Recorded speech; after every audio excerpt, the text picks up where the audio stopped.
Hey everybody, this is Charlie with 4bztruth, and contemplating the cosmos is what we're doing today. I actually technical issues by our user error, I guess you could say, because I intended to go live. I just didn't have the button pushed apparently. So Robert and I are kind of in halfway into our conversation, and I just realized that we need to go live. So, anyways. I wanted to, bring Robert from Apocrypha 1970. Sorry about that, man. And we were just kind of prefacing a little bit about our conversation, like the background of my, like the seven-headed dragon with 10 horns is kind of like a parable, or like some sort of, you know, it's a story to represent something, and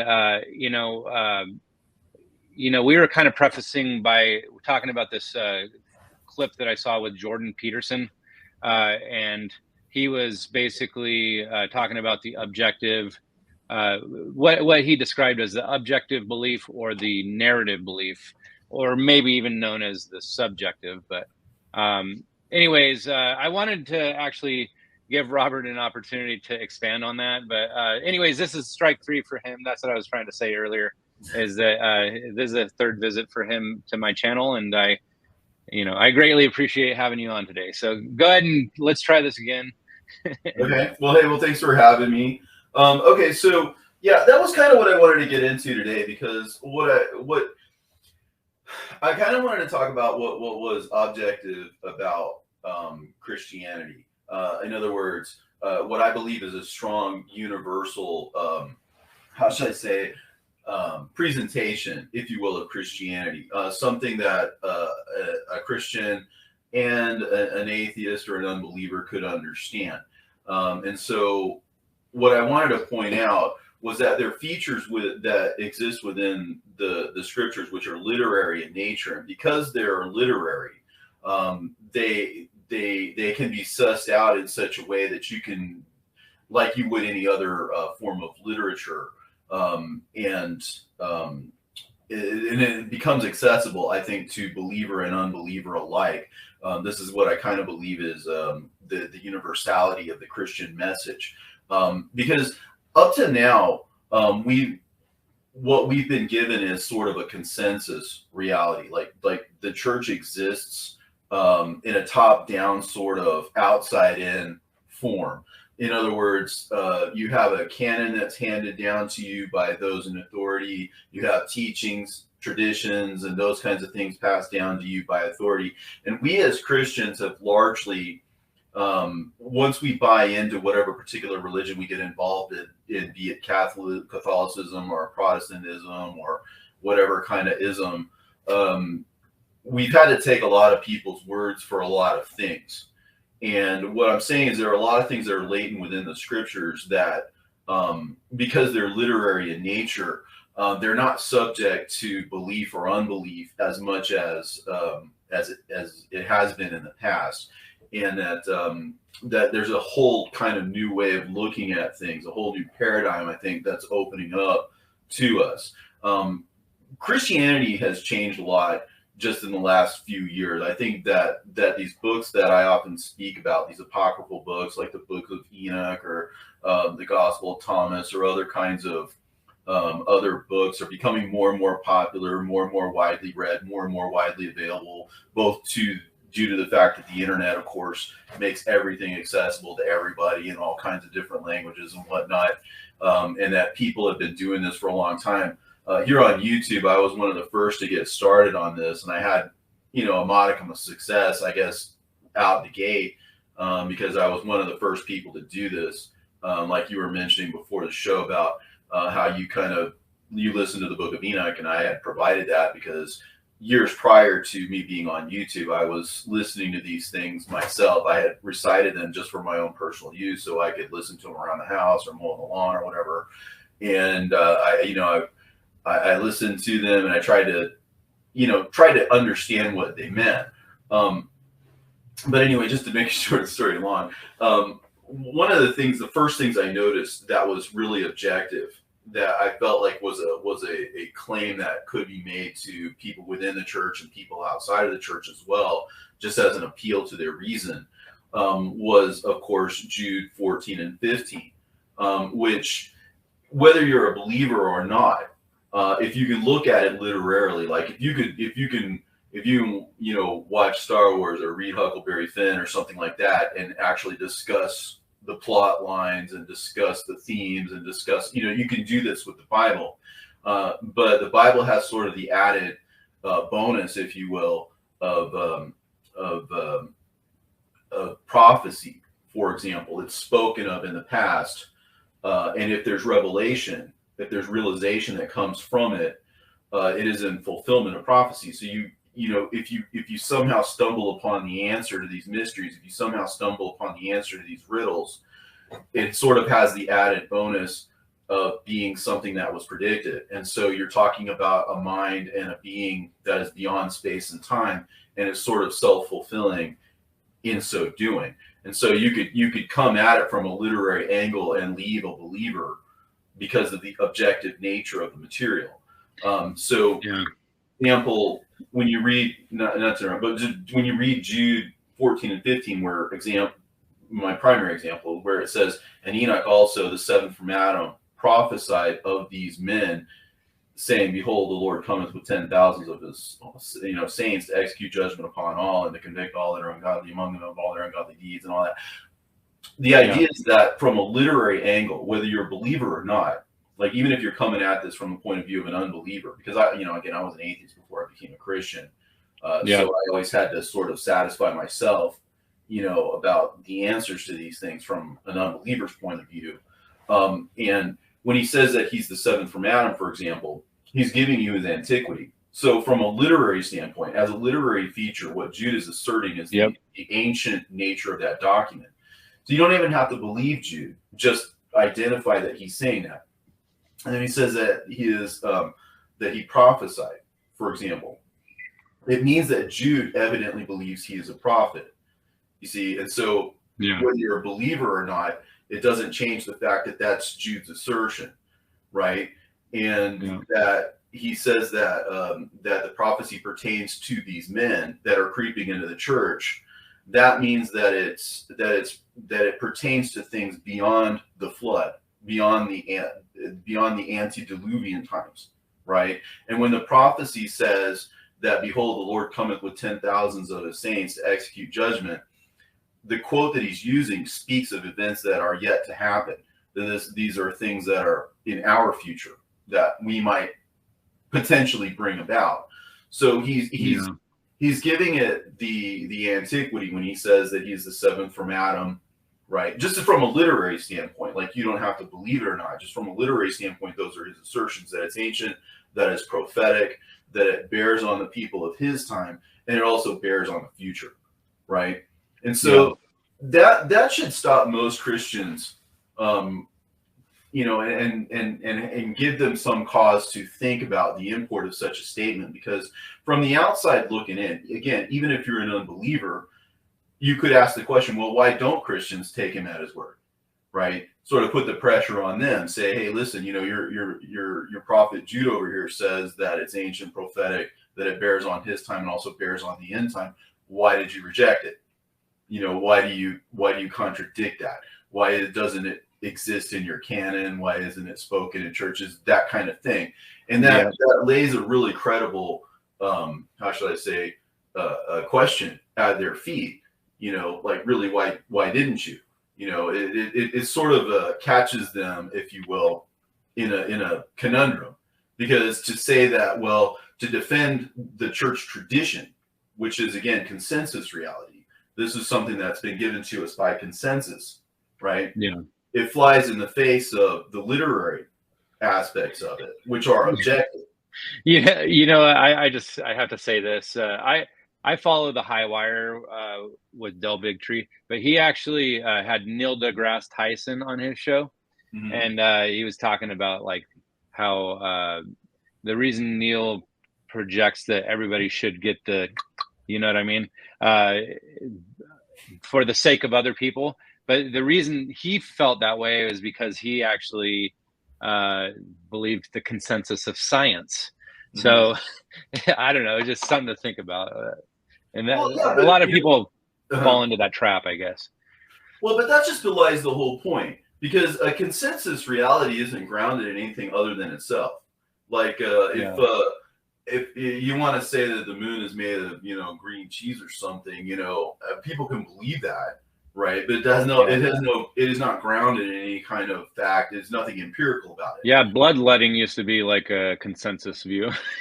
Right, Or but like, when you start to unlock some of the literary aspects of the scriptures, mhm, is what I'm saying is that there is an objective facet to that, and that's yeah. what I feel like. That's why I honestly believe that this is why the Bible says that the gospel is for the whole world, Yeah. because up into the point where you can get objective about it, it's purely subjective. I mean, a person like one of the hallmarks of reading the Bible for a believer anyway, and just the word believer, for example, just that alone implies that it's subjective. Like I believe, so and so believes, so and so doesn't believe.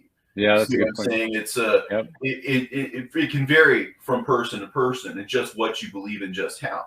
But like I was saying before, there are empirical features that exist within the scriptures that allow you to make basically objective statements. Like, leave aside whether you believe or you don't believe, the fact that Jude is asserting its antiquity, the fact that Jude is asserting its prophecy, the fact that Jude is applying that prophecy to his day, and the fact that he's extending that prophecy to the future time when he's coming.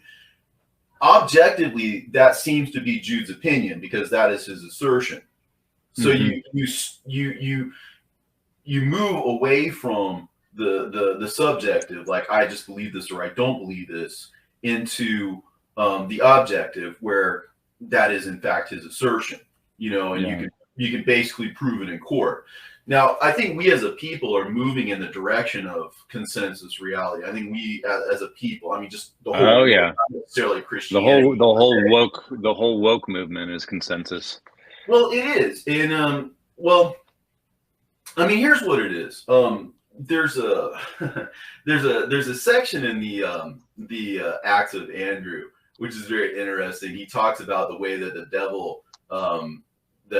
devil insinuates himself as your friend, so you never suspect him, right? And that's what happened in the garden too. I mean, according to the book of Genesis, right?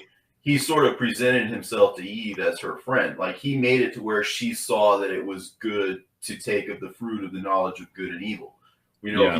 He made it to where she thought that he was doing her a favor, that he was more, that he liked her more than God did because God was trying to hold things back from her, and that would make her, in her mind anyway, immortal, right?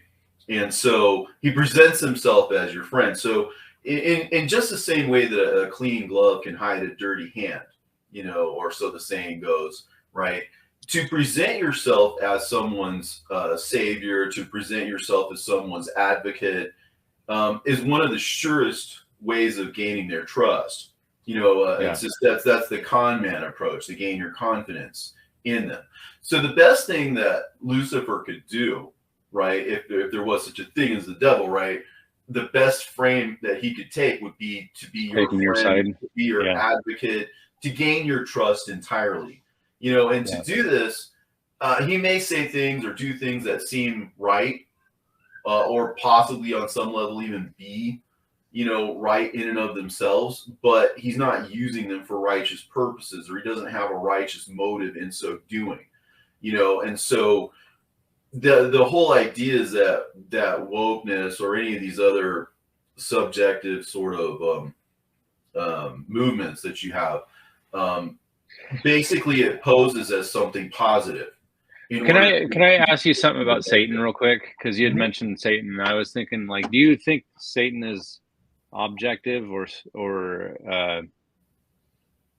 up for interpretation? I guess. So Well, to get into is my it own is he a personal. person, in other words, or is it just like an idea, or you know what I'm saying? No, I think when you look out into the world and just start with people, right? What you know Hmm. to be real, right? there are people out there who are objectively evil people, that would love nothing more to enslave mankind, and who do have malicious intent, who do view us as farm animals at best, and useless eaters at worst. It's hard for human beings to wrap their minds around what evil actually is, because evil is something that lies beyond most people's conception. But the fact is, if you look through history, there have been cases of just horrifically evil people doing horrifically unspeakable kinds of things to other people. Just the wholesale slaughter of millions of people. People like Pol Pot, or, you could name names, but it just would go on and on forever. There's a personality type that exists, and they draw from some kind of spiritual energy, something inside of them. Something inside of them, right, is drawn towards. They allow it to manifest in their soul to become it's almost like being reborn into evil, or being born into evil, I guess you could say. Anyways. Yeah, and I don't see why that wouldn't extend to angelic beings. In all honesty, the motive that we're given largely, there are stories in the Apocrypha where he was told to bow down to human beings and worship, and he refused. That he felt that he should be worshipped. But what we're told in the scriptures, the canonical scriptures, is that pride was found in him, and that he wanted to, in a sense, be worshipped. Just the same thing. That he would sit on the sides of the north and all that. But the idea is that at the very least, he felt that. Well, let me come at it from another angle. One of the things he's called is the accuser. If, for example, in order to gain some kind of standing before God, he could have some kind of, and I use air quotes here, that he could have some kind of truth on his side, because otherwise you wouldn't have any standing before God. I mean, the idea is that when he gets thrown down at last, it's because there is no place for him. So up until he gets thrown down at last, it implies there is some kind of place for him. He does have some kind of standing. And I believe that he gains his power through our sinning, through our disobedience. I can imagine a being, however you conceive of that, because I don't know. I have never peered into the angelic realms, and I'm afraid that even if any of us had, it'd probably be something you couldn't translate. I mean, Paul talks about, he was transported to a place. He couldn't really even tell whether it was real or not. But that being said, from a purely conceptual standpoint, I can imagine a being standing before God, pointing at human beings and saying, you know what, if you do this, I bet you this will happen. I mean, you see this with Job, right? You take away his stuff, he'll curse you to your face, right? Oh, well, and that was just his stuff. Okay, you take away his health, then he'll curse you, right? The idea is that he stands as an accuser, right? He gets all his mileage out of that by trying people. Now, a person could argue that actually serves a function, and the Bible almost seems to imply that, because he has no more place in the end, right? Meaning that the corollary to that is that up until that point, he has at least some purpose. You know what I'm saying? As if to say he serves some kind of function, right? To sort us out, perhaps. But that being said, in the case of Jude, for example, like what we were just talking about now, I think he's getting a whole lot of mileage out of the canon right now, what we conceive of as the canon, because people aren't standing on those verses. Because there's a lot to talk about. There's a lot to unpack. Around the book of Jude, a second book actually takes and incorporates the book of Jude. This book exists in the New Testament called 2 Peter.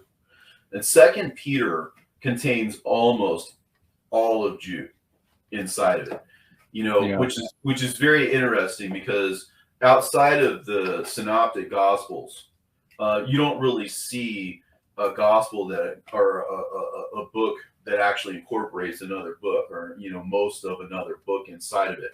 And one of the things it says in 2 Peter is that if you follow these instructions, let me see if I can pull it up here, because I don't want to just quote it from memory.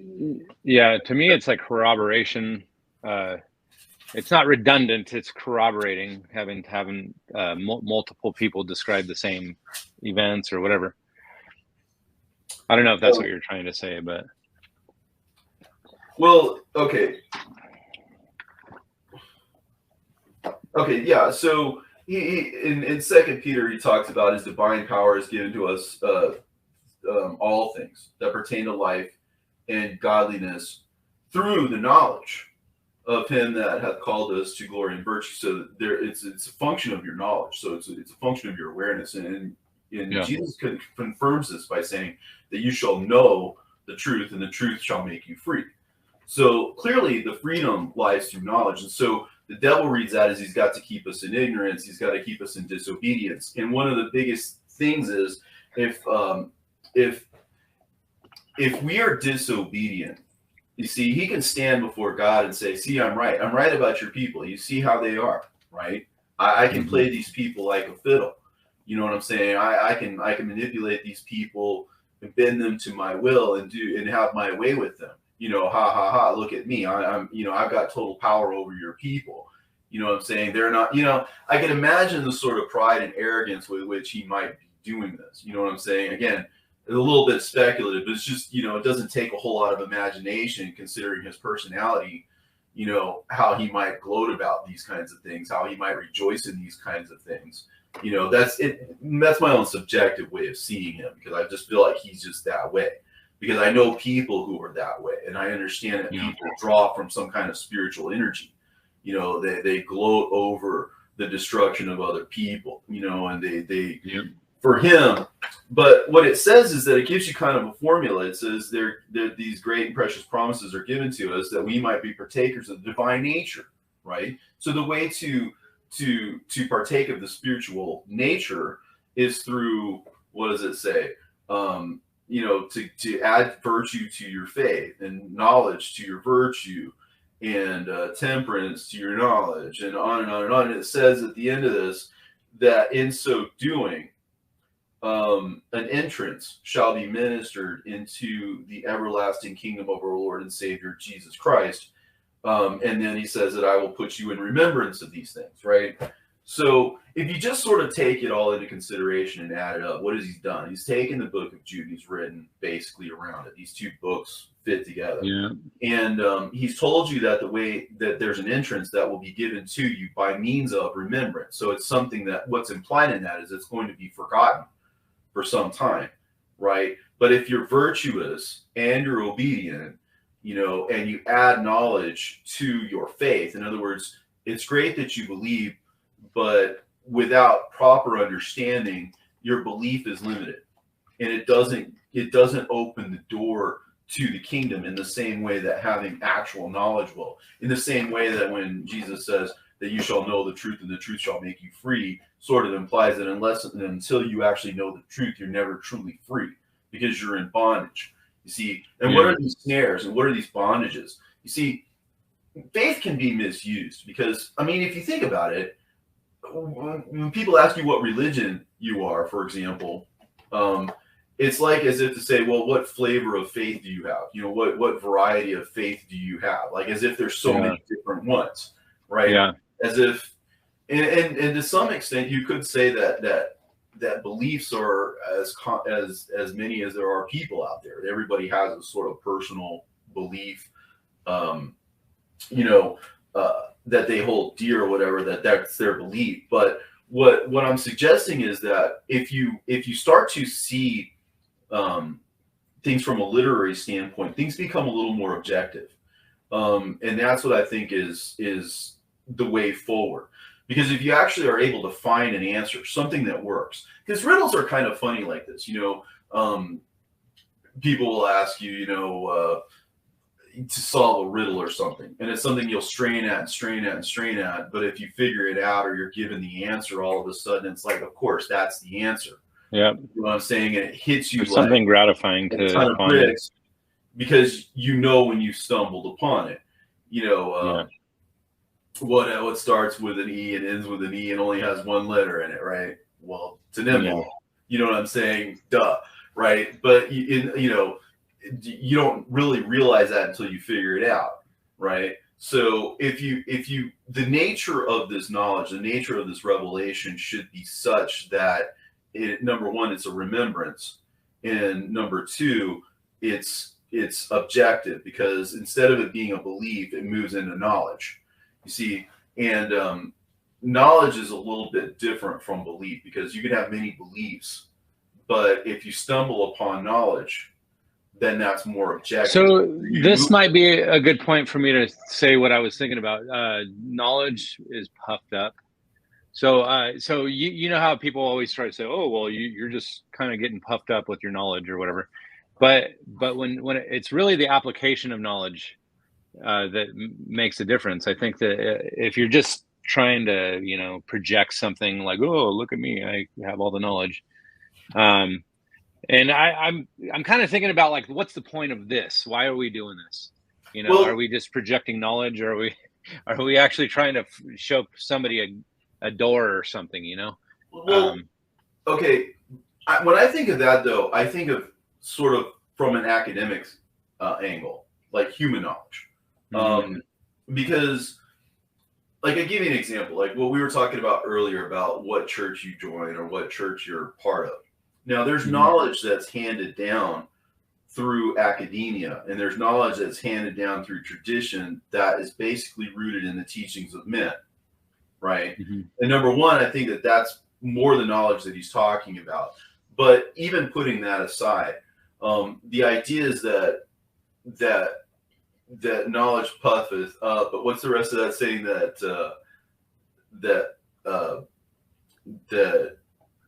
was it? What, the context? I Yeah. don't know.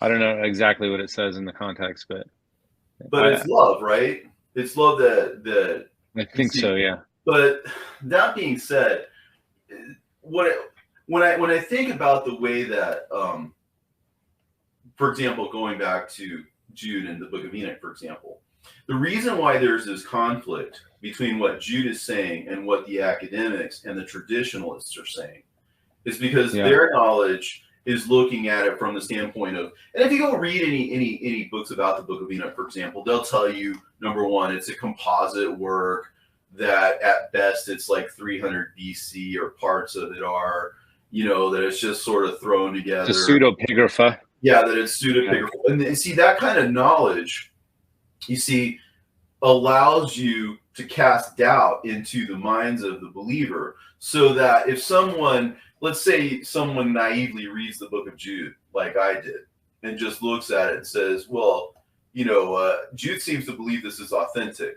And then the person with that academic knowledge, or the person with the traditional knowledge of whatever was handed down to them through tradition, would kind of smugly say, well, you don't know what you're talking about. That book is not even, 300 years BC or whatever, that it wasn't written by Enoch. It couldn't have been that. You know what I'm saying?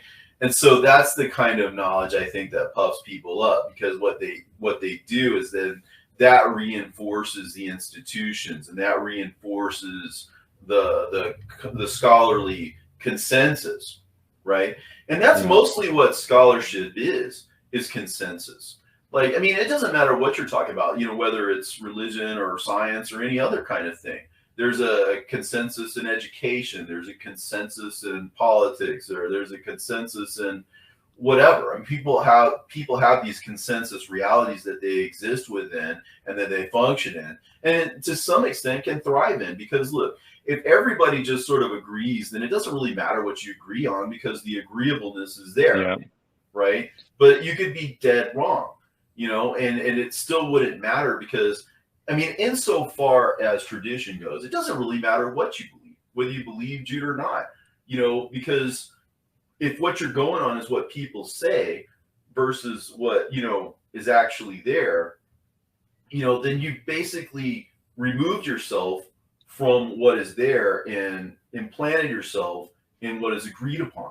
And so a person might flourish in an agreed upon reality. I mean, if my goal is to be successful, right, in this world, right, the best way to get along is to go along, right? The best way to make it to the top is to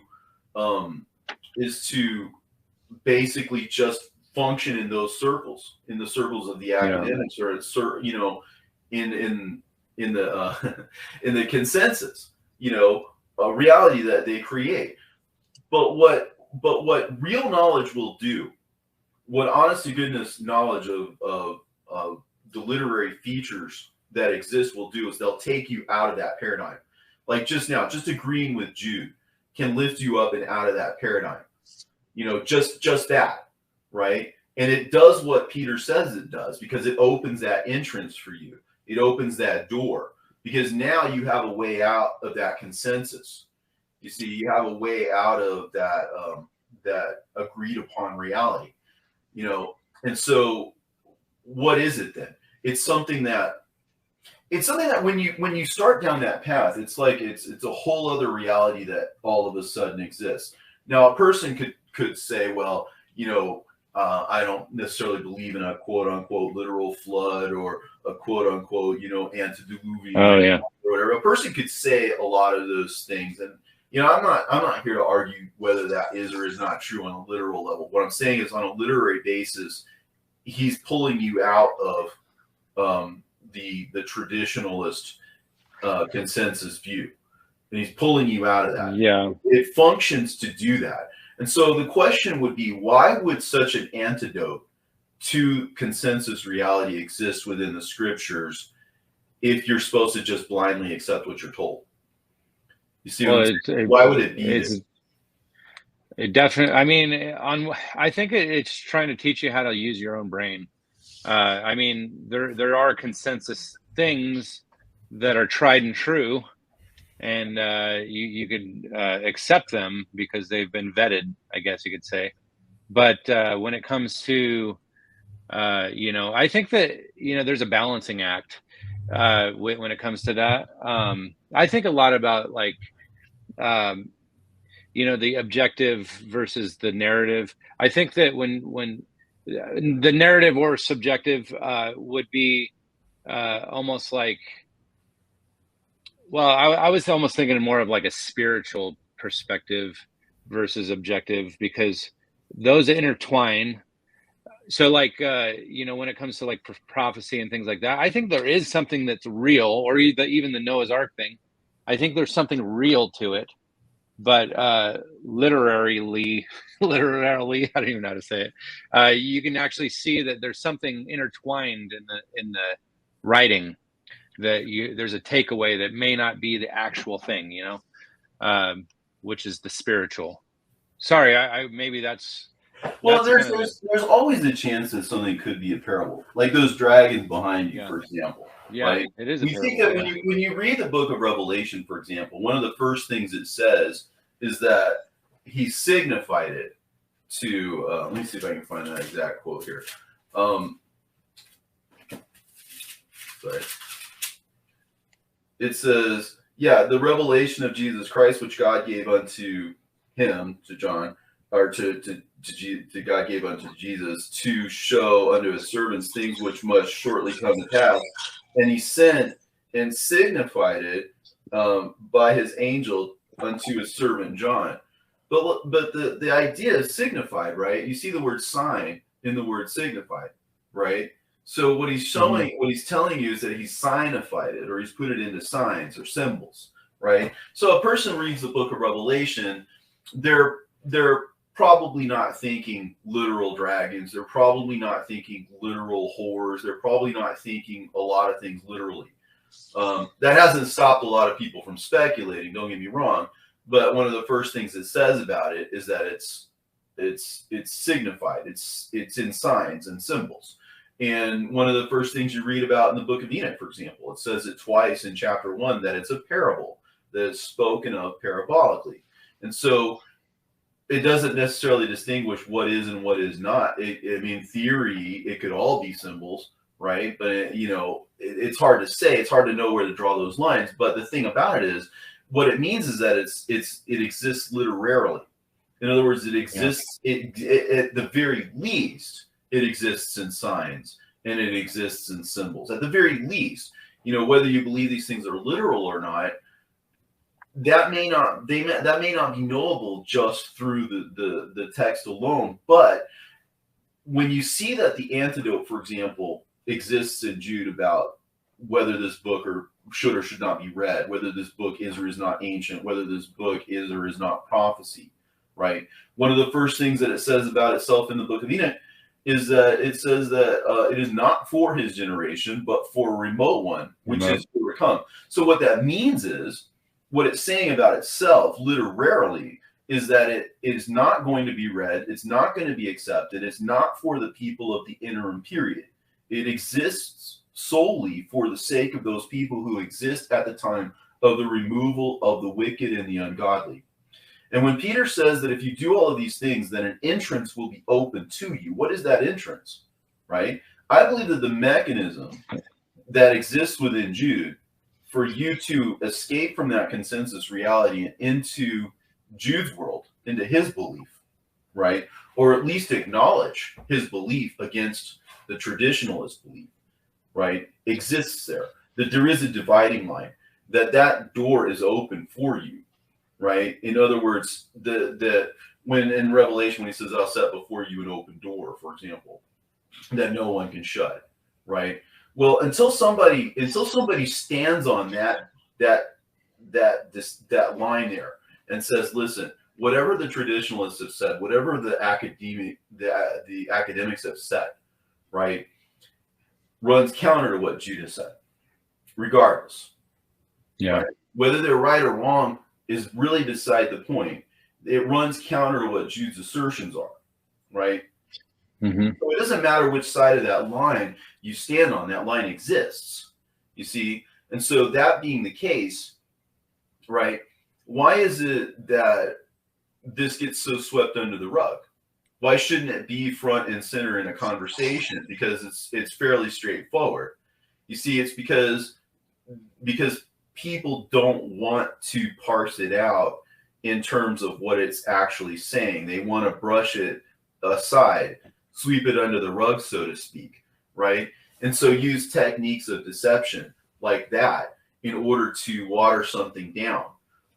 And so what you're dealing with then, what occurs to you is that not only do you, by entering into Jude's point of view, not only do you leave behind the world of academia and the world of the traditionalist, the fundamentalist, or whoever it is you're with, right? You enter into a whole other world where the logic is entirely different, right? Where the reasoning is entirely different, right? If you see that the pattern has been left, like in other words, if when Enoch makes this assertion that is not for his day, but it is for another day, it implies that there should be some kind of mechanism for activating it in that time, right?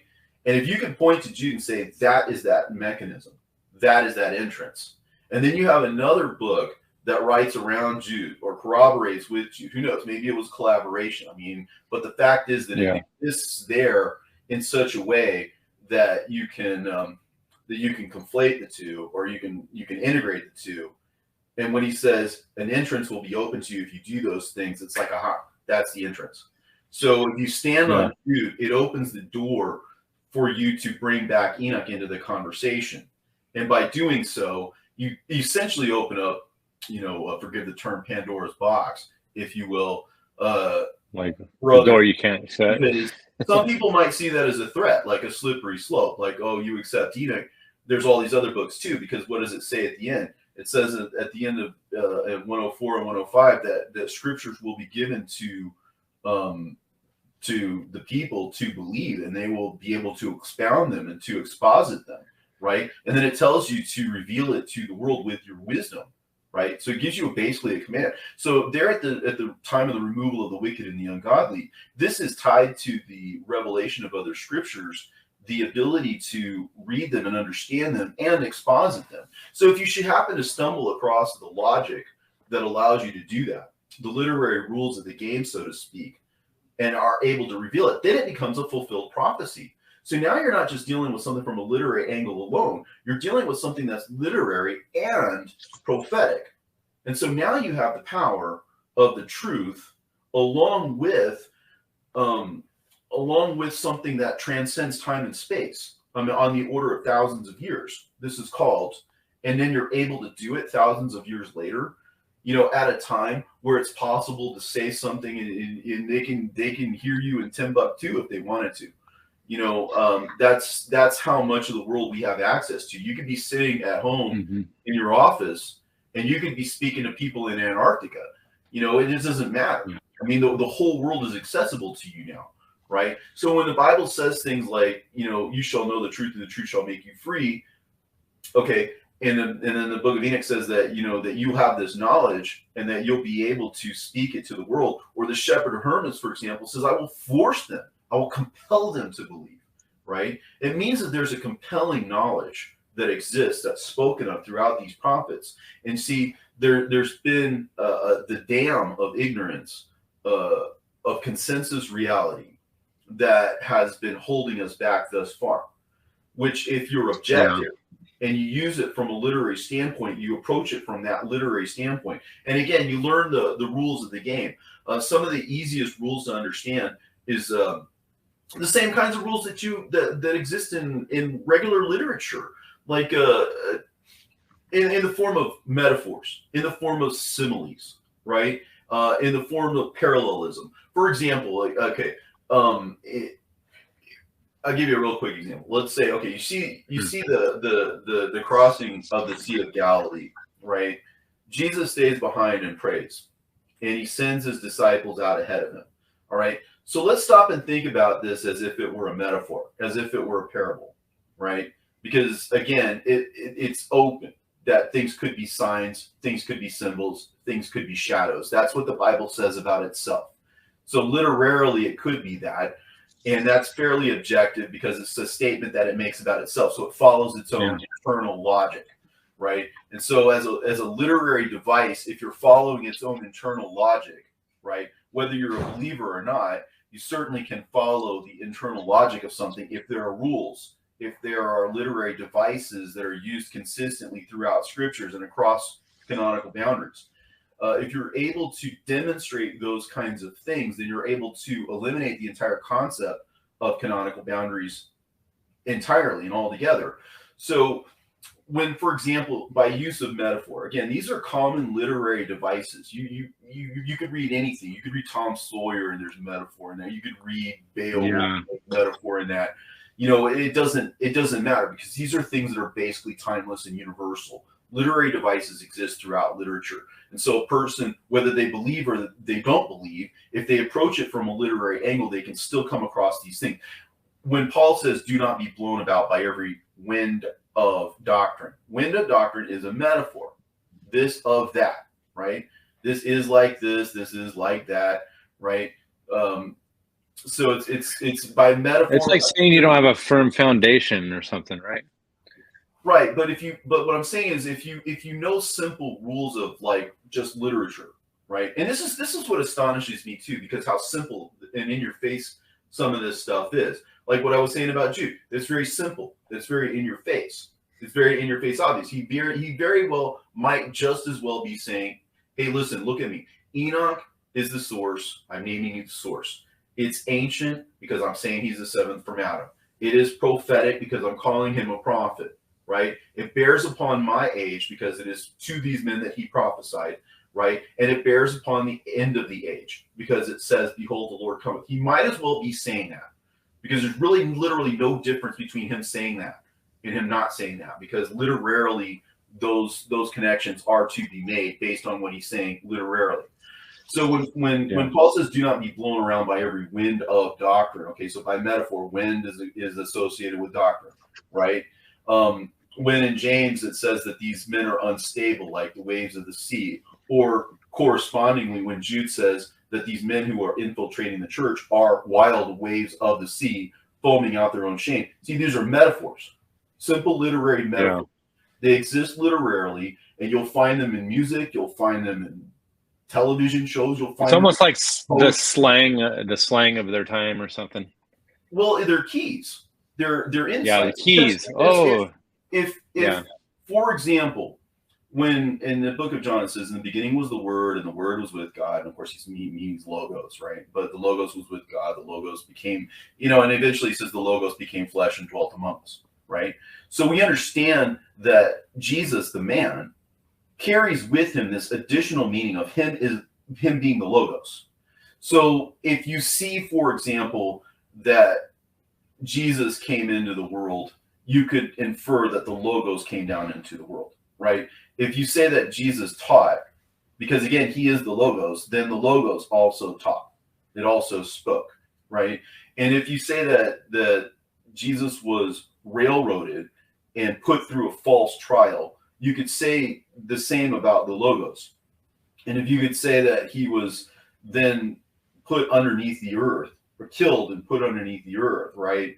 Then you could say that the logos was essentially killed metaphorically and put under earthly terminology, right? And again, a day is as 1,000 years, and 1,000 years are as a day. So if after 3 days, or again after 3,000 years, and in form that's given to us in Barnabas, where he literally says that there were 6 days given over to men.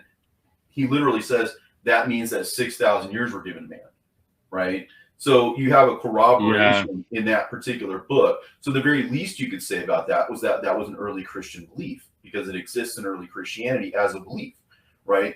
So that being said, right? So if you put all these pieces together, if Jesus stays behind and prays to the Father, that means that metaphorically the Logos stays behind, right? In the past, in other words. And the apostles go out onto the sea, which again is like the age, because you're going from here to there. So what's the destination is the end of the age, right?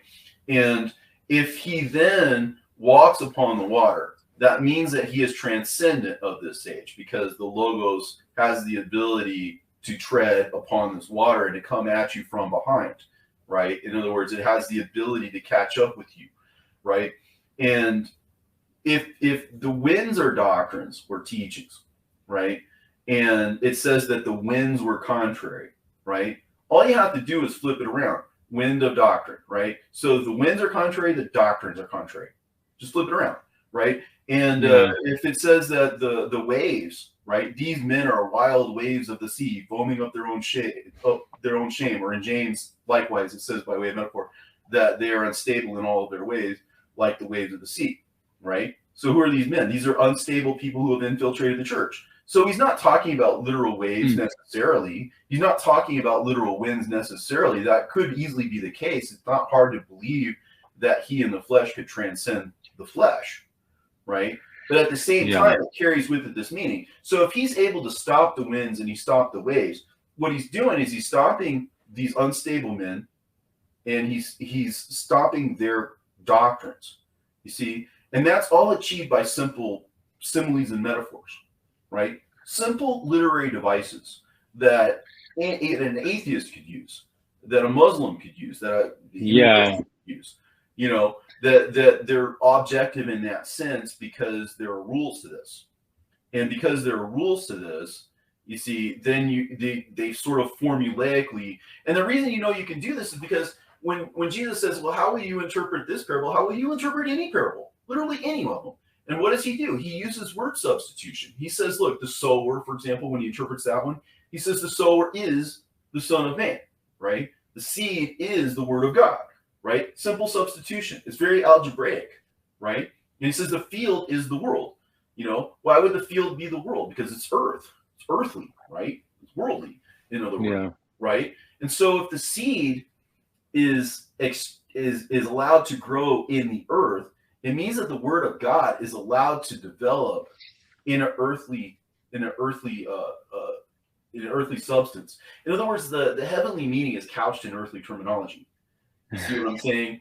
And so there are rules to this. And so what I'm saying is that the rules are not only discernible, but they're in your face, obvious when you grasp them. And so it becomes something that can be universal, and it's something that can appeal to believer and unbeliever alike. And so that makes it the gospel, if you will, for the whole world, because it isn't necessary to believe first, right? So can I just say a quick thing, because my mind is racing right now.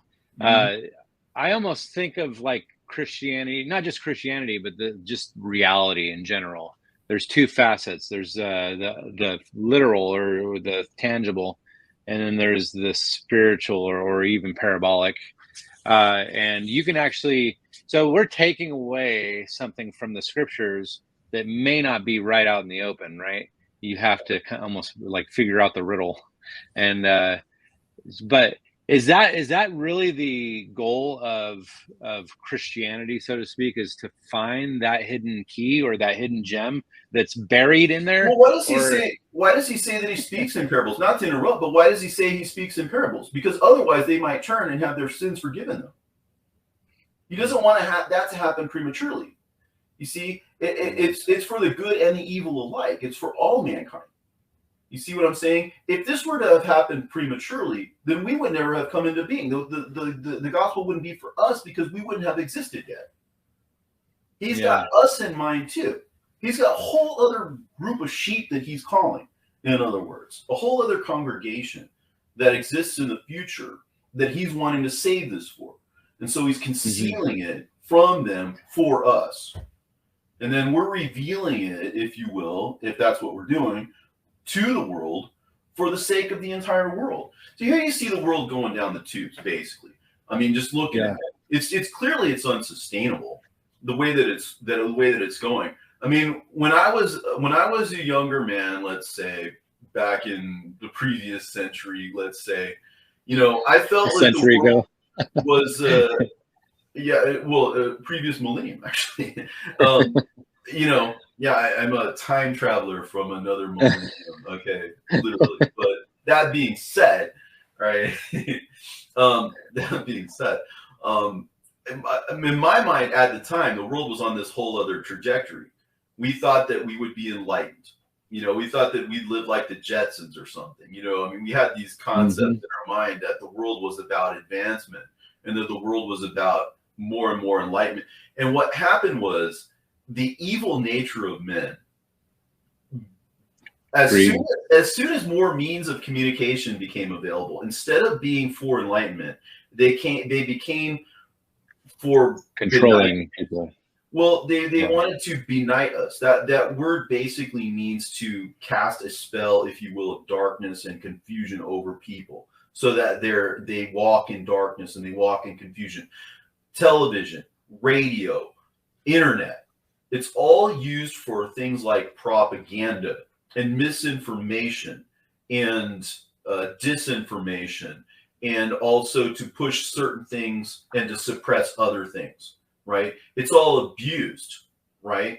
So everything that we thought could be to our benefit has been used to our detriment by, again, people whose goal it is to benight us, to confuse us.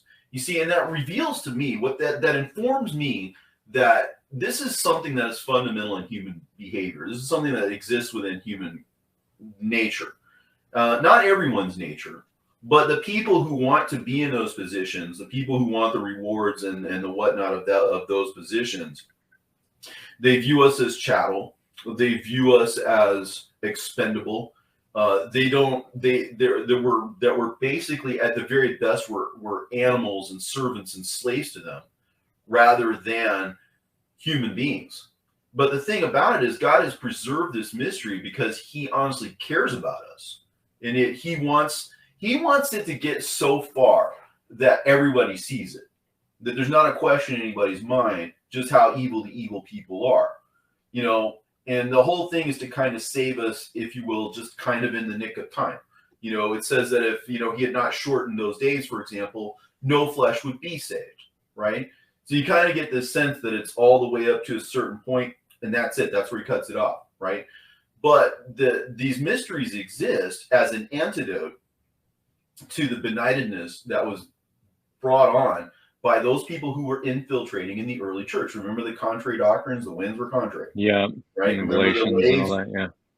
Right. These are the wild waves of the sea foaming up their own shame.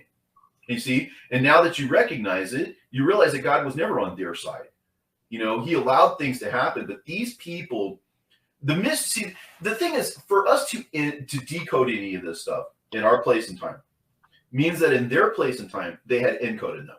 And because the message was encoded, this is why the Gospel of Thomas says, why do you look for the end? Have you found the beginning? Because the end is at the beginning. What does that mean? It means that if you want to decode it, you have to understand that it was encoded. It was encoded in the beginning to be decoded at the end, but the encoding and the decoding are the same thing. There's this interim period, right? So the end is at the beginning, you see? Because that's one of the ways that particular riddle unfolds, right? Because understanding of this particular paradigm unlocks that mystery. Another thing it says in the Gospel of Thomas, whoever comes to find the interpretation of these things will not taste of death. So as a riddle, the way that you would unlock that riddle is just to rephrase it.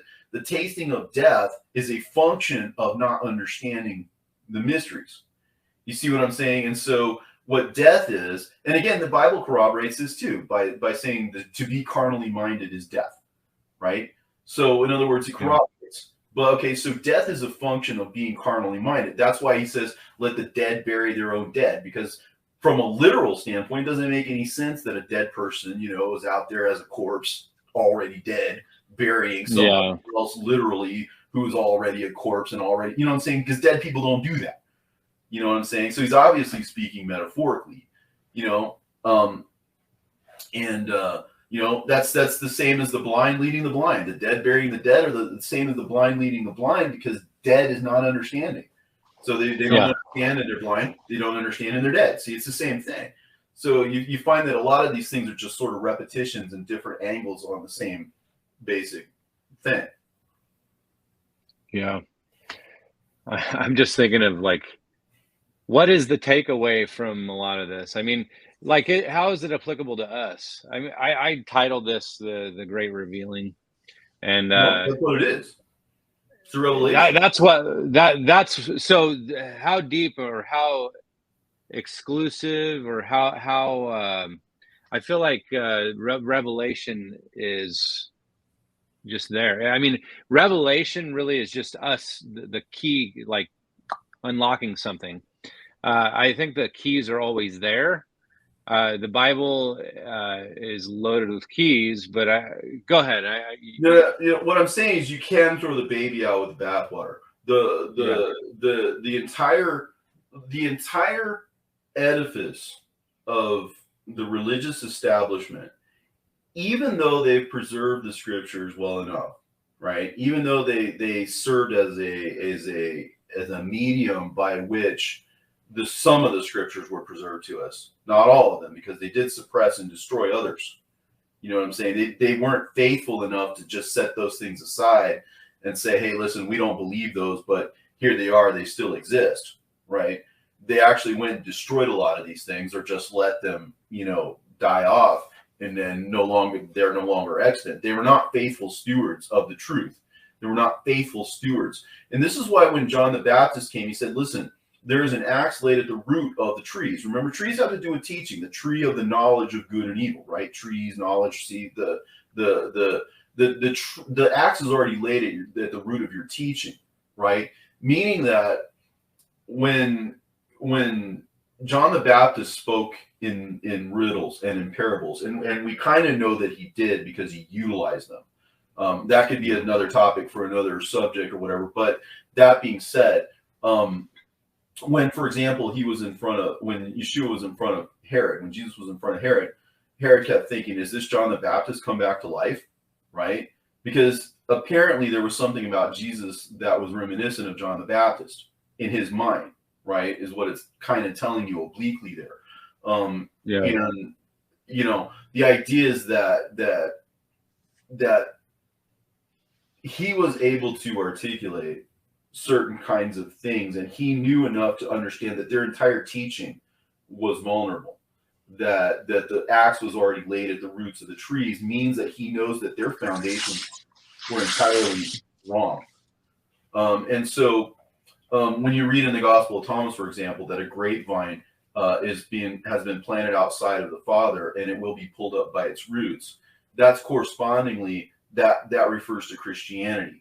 Right? This is why Jesus says he's the true vine. That is to say, as opposed to the false vine.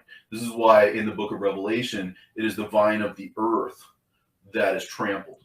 Right? The idea is that there's an earthly teaching of Christianity, and then there's a heavenly one, and heavenly one is Jesus, because he's the true one.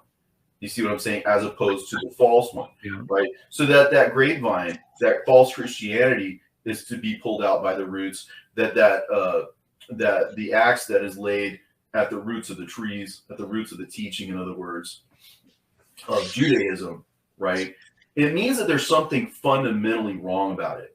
That Judaism as a whole, and I keep using the word Judaism and Christianity, where when I think about God, I think about him as an is, not an ism. You know, I say that a lot because like I am turn something into a teaching, right? And a teaching is an ism, so to speak. You know, or a doctrine. Yeah, but the reality is that open door that I was talking about in Jude exists, and that is an is, not an ism. Because I would challenge anybody, like, even if you totally bought into the fact that Enoch was bogus. Let's suppose, just take that just for sake of argument, you know, we can all go there. Okay, so you don't think it's true, but Jude does. So there's your conundrum. You're at variance with him. What makes you right and him wrong? Or probably more poignant, why do you think you're wrong right at the expense of him being wrong?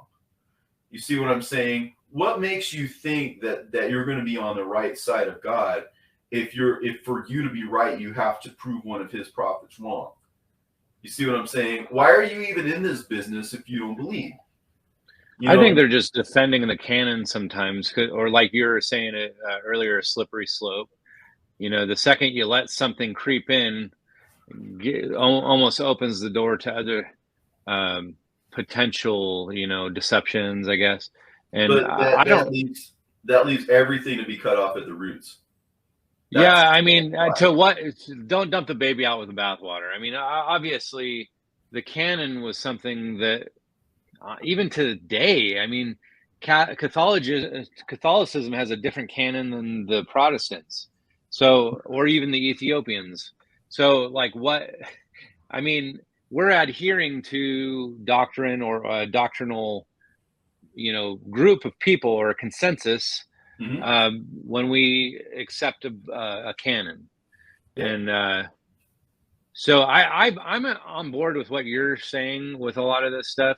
And honestly, can I just mention real quick, one of the reasons I reached out to Robert the other day was because I wanted to send him a link to an amazing documentary that I just watched. And I didn't even know anything about it. It just came up on my YouTube feed and I'm like, oh, this looks interesting. So I clicked on it. No, that's not true. It was another guy that was on my comment thread. He's like, are you the guy that made the documentary? You know, it's called The Bible is a Trilogy. I'm like, no, I'm not that guy. He's like, well, it's really good. You should watch it. So I ended up going and watching it. And oh my gosh. And not to mention, they made reference to Apocryphile 1970. So I was like, wow, okay. So I don't know if they know Robert. So I just thought I'd send him a link and said, hey, this guy mentioned you. And I thought that you should take a look at it. And well, just so happens he already saw it. And I don't know if did he reach out to you or something, the producer? Yeah. We did communicate. We communicated over text. His name is Alec. I thought about actually inviting him on. Yeah, well, maybe we should. I mean, that's just it. That's the importance of what it is that I think has been left to us to discover. Is that more than it's because there's an objective nature to it, because it's patterns and it's literary devices and it's stuff that once you see it, once you recognize it, you can't unsee it. That's what I was saying about what is the nature of a riddle, or what is the nature of seeing. Like if you're looking at something and you're struggling with it, like a concept, and all of a sudden you get it, and it's like, oh yeah, I get it. Or you're trying to see an illusion, and all of a sudden you're like, okay, now I see through the illusion, and now you can't unsee it, right? And that's the kind of thing. Once you see those patterns, you can't unsee them, right? Once you recognize the truth, you can't unsee it, right? Yeah. My assertion is that in the early church, there were people who actively tried to suppress this mystery. You know, to think that people had so much of a love of Jesus or whatever that they had to make it their business to be in charge of the church or whatever. It's very easy to see that that Satanists and people who wanted to how shall I say profit from the Bible or whatever would want people to not know these things, that they would want to suppress this information. And it's sort of hard for like most people to believe that people could act in such despicable ways or could be so evil as to do such a thing. But when money or power or just the sheer thrill of being evil, because I think some people really enjoy it, when it is your spiritual origin, if you will, to suppress these things. Because again, if you can see it now, it means that it was encoded, right? So that means that at the time of the writing, this stuff was known, at least by the writers, or at least there was some. I mean, there's always a possibility that they were just writing things as the Spirit moved them, right? But I think they knew, because this was an intelligent language that was encoded for us to decode in time. That these were literary devices that are common throughout the scriptures. You'll see them in the Old Testament pseudepigrapha and apocrypha. You'll see them in the New Testament pseudepigrapha and apocrypha, right? You'll see them in all those places, and you'll even see them in some of the Gnostic writings as well. These patterns exist. So the very least you could say is that this was something that was well known for several centuries in the early church. But the reason why people don't speak about them, how shall I say, in a really open way, is because it was always understood that they were to be encoded for a future generation, that they were to be encoded in order to be decoded in time. And so to speak of it in so many words would be to give it away, and to give the motivation to evil people to actually alter these things or to change them in such a way that you couldn't get this message out of it. Like it even says that if Satan had known what the plan was, he wouldn't have crucified the Lord of glory, right? Because what if by the image of his crucifixion and resurrection bodily, it symbolized the crucifixion and the resurrection of the knowledge and the mystery, the logos. You see what I'm saying? And to just allow it to come down to us in the whole nuts and bolts aspect of it, just the words alone, right? Because the heavenly was couched in, inherent in, baked in, if you will, into the lower level meanings, right? If by pushing the lower level meanings, they were able to gain earthly power and earthly control and earthly wealth, and earthly influence by so doing, that provided them with the motivation, if you will, to do this, to present things in their lower form. Like even Judas, when, for example, how did Judas betray Jesus? It was with a kiss, right? A feigned affection. Of all things he could have done, right? Why the kiss? It's to present to us that it was those people who pretended to have a love of the logos, the people that pretend to have a love of Christianity, who were the true betrayers. And you see, so you bought into the idea that these people loved Jesus when in fact they were in effect killing him metaphorically. They were lowering the level down to the level of the flesh so that they could gain some kind of monetary benefit. Just like Judas, he did it for the money. You know what I'm saying? It just that's prevalent in Christianity. But it's a tale that's told in retrospect, right? Like what Peter says, I will bring these things to your remembrance, right? As if to say there's going to be a time of forgetting and there's going to be a time of remembrance, right? That the idea is that these things are lost and then found. They're buried and then they're exhumed, right? They're there for us to be preserved until such a time as they can be revealed, and not before. And so when for example, the idea that whoever comes to understand the meaning of these words will not taste of death, and so therefore going back and retrofitting it, death is a function again not understanding these things. When it says in Revelation about Jezebel, that I will kill her children with death, right? On the literal level, that sounds redundant. Oh, you're going to kill them with death? You know, what do you mean you're going to kill them? Well, you're going to kill them with lack of understanding is what that means. Again, to be carnally minded is death, right? So that's metaphor. Carnally minded, death, carnal mindedness, let's say. You see, it goes both ways. And so by simple metaphor, by simple simile, by simple parallelism, for example, you can get I mean, these are some of the rules of the game, but they're simple rules. They're simple literary rules. They're simple literary devices, so that anybody in any language will have a picture language. You know, it doesn't matter whether you speak in Swahili or Chinese or English or whatever. If you're using a picture language, that means that it's not on the level of the concept that can be corrupted. It's on the level of the image, which is a little harder to corrupt.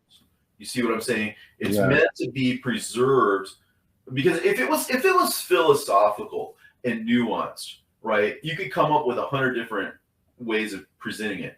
If you use simple concrete terms like the sower, the field, the seed, the winds, the waves, these are words that exist in every language that basically we know of, right?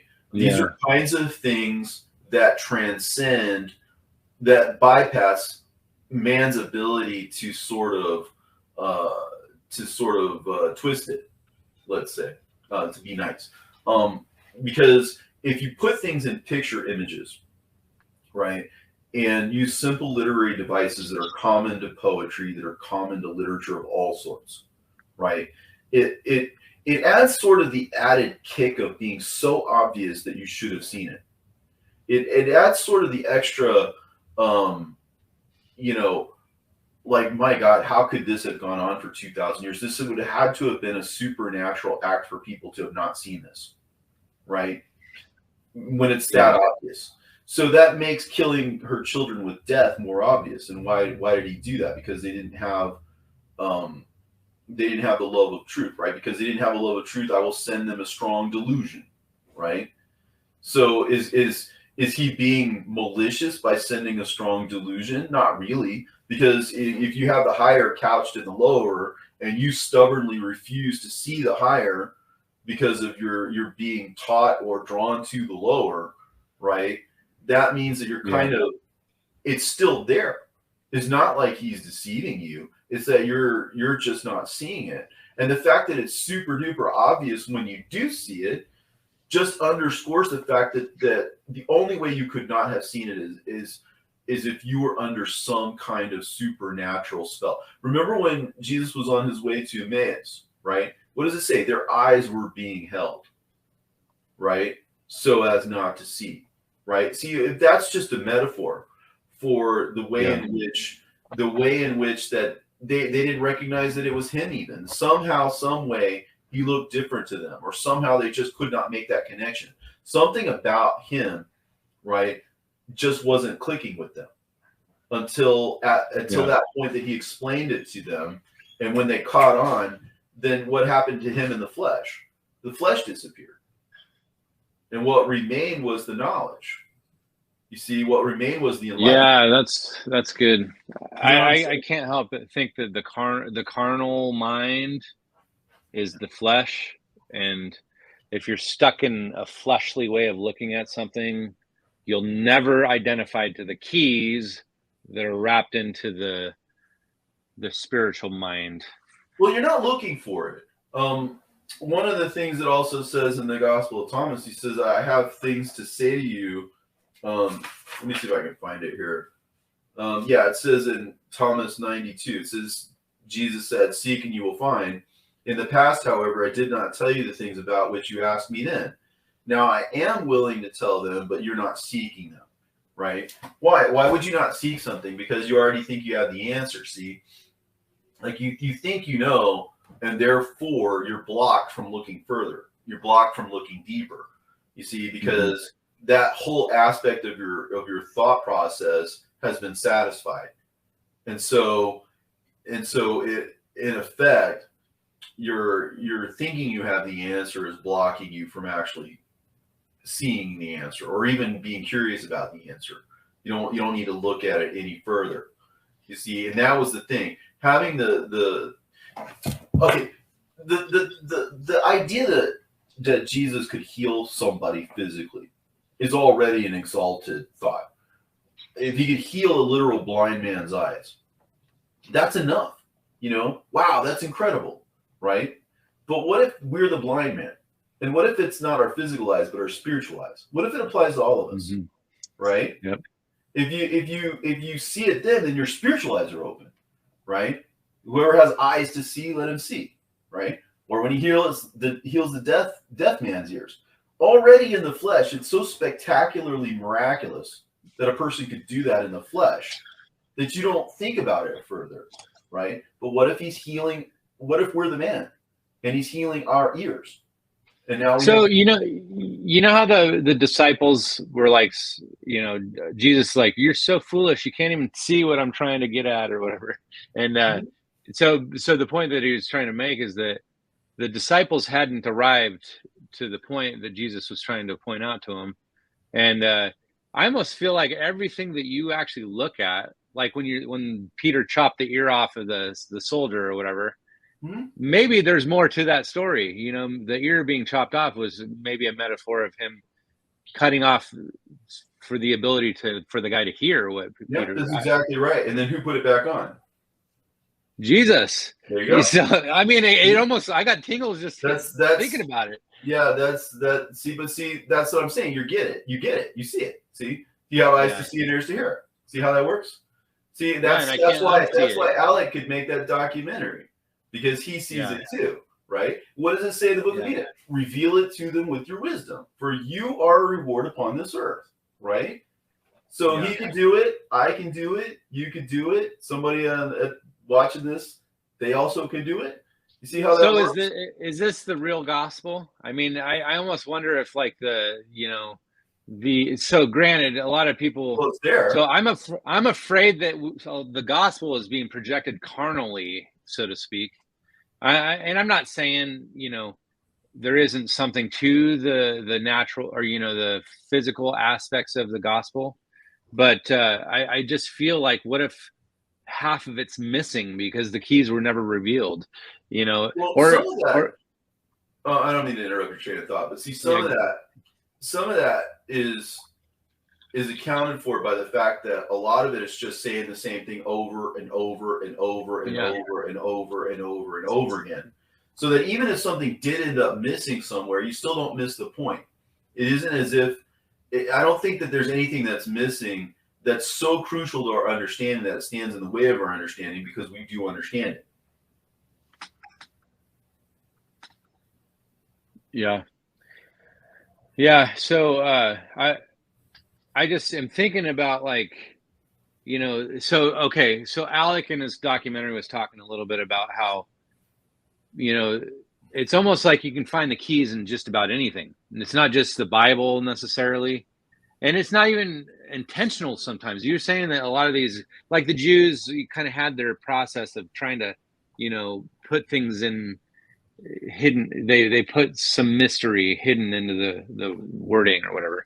And because there's all these underlining meanings for things.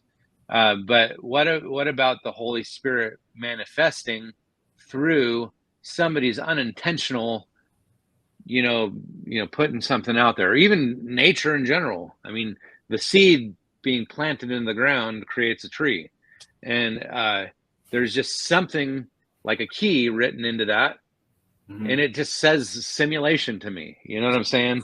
Like, we're in a simulation. I mean, there's a lot of things that we won't know until we are transformed and we become angelic.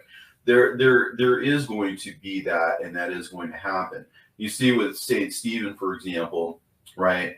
He was beginning to transition into his angelic form, and this is why he's the first martyr, because he had given up on this world. He was done with this, right? He was completely transcended of it at some point. He was going to go stand up to those people knowing that they were going to stone him. He was going to stand up to those people knowing that he had his spiritual eyes fixed on something bigger. He was looking up into heaven and he was saying, I see the Son of Man at the right hand of the Father, right? So not only was he changing, but he was also seeing into the heavens, right? So it honestly didn't even matter to him that he was losing himself in the flesh. He was able to forgive all those people, including Saul, right? And he said, do not lay this to their charge. And guess what? Guess who God calls, is Saul, right? Could it have been at his intercession? You know what I'm saying? It's entirely possible. It's entirely plausible. Because, see, look, what's the right attitude? The idea is that you mourn for the loss of the sinners. You mourn for those people who are lost, right? You pray for the people who are lost. You pray for the people whose intercession is required, right? And if you have an effectual, fervent prayer like Stephen had, right, that's going to avail much, as Paul says, right? He can't, he knew he was doing things that were wrong. The first thing that Jesus did when he confronted him is like, why are you kicking against the pricks? In other words, why are you doing what you know is wrong? Why are you doing something that you know pricks your heart? In other words, you understand is wrong. You're doing the man was transitioning into an angel, and you killed him, and you consented to that, right? I mean, could you be any worse? And to have to eat that level of humble pie and to have that experience of actually being confronted by the very one that you were persecuting, and then have to then become his advocate. You know what I'm saying? But I think that all of that had its roots in Stephen's prayer. And it's not hard to see that anyway. And, again, I don't pretend to know the machinations of the mind of God, but it is written there, for that reason. But the idea is that everything in this world has a place that, I don't know how I would put it. Some things are just true in and of themselves. I mean, as an atheist, I used to think, oh, well, if God created the world, then who created God, right? I don't know, I'm such a genius, right? That's a tough question. Well, but it's just, the truth is always very simple. It's never complicated. The truth is always very simple. Like, when did 1 + 1 start to equal 2? When did it start? At what point? It almost seems like a law of right? A child. That to me sounds like it's a transcendent concept. It's not necessarily because he is an is and not an ism. See, 1 + 1 just is 2. Okay, there's no end to it. There's no beginning to it. You can't shoot it and make it dead. You can't do anything to truth. You can't do anything to truth. Truth just is. You have no power over truth. Truth is so transcendent. And so nothing comes into existence without truth. Nothing. So if it's as Alex says, if there's truth in things like movies and music and it's unintentional, it's probably for the same reason that everything follows the Fibonacci sequence, or the reason that when you bust open a hologram or something, every little hologram has that hologram inside of it or something. There's just something inherent, So if it is true, we shouldn't be too surprised. There's just what could come about that wasn't true? Or in what way could truth be dispensed with? You see what I'm saying? If it comes about, it is true. I mean, the fact that 1 + 1 = 2 with a nuclear weapon, you can't blow up the whole earth and have that stop being true. There's not a day when it became true. There's not a day when it stops being true, right? So if 1 + 1 has that level of eternity baked into it, right? Why not all truth?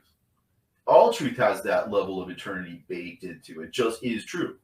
And nothing comes into existence that isn't true. In fact, it's interesting when we talk about literature, just a little sidetrack here, but if you've read like The Hitchhiker's Guide to the Galaxy or whatever, you think about what is the infinite improbability machine.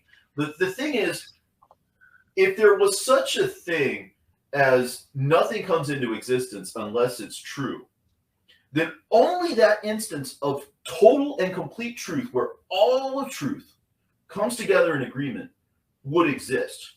It would exist by default because it was the only path that worked. And since it was the only path that would work, it is the only path that came about. What if that's true?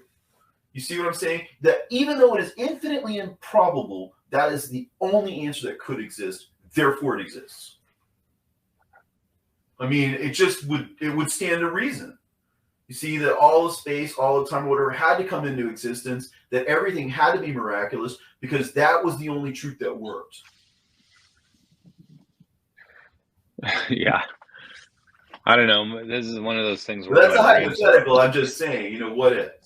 It would necessitate a God. It would necessitate this whole drama. You see, because that would be the only place where the agreement was 100% across the board. Yeah. I don't know. I made this video called Patterns of Reality, and I liken like a radio frequency to like just being able to, maybe there's just this level of existence that we perceive here, but then just a little bit of a turn of the dial will get us closer to another channel, you might say. And when they talk about like channeling a demon or a family member or something, I just think about how there is something separating, the spiritual and the physical, but I just feel like maybe I really don't know where I'm going with this, but I actually feel like the spiritual understanding of things is just another channel that somehow is intermingling in our dimension. Well, maybe there's no difference. I mean, maybe the physical and the spiritual are all just part of the, like you think of the electromagnetic spectrum, for example. I think you could tune over to the blue end of the spectrum or the red end of the spectrum or whatever. Yeah. Spectrum, and it's all part of the reality. What's the difference between you and me? I mean, you have your eyes and you see with your eyes, and I have my eyes, and but is it possible that on some level, what I see in this world is because I'm attuned to the reality that I'm in, because of perhaps the body that I exist in is only attuned to certain reality, and that if I were to somehow transcend this body the same way that Stephen transcended his, you could see into the spirit because it's right there, and maybe we're all like that, and maybe our eyes are being held.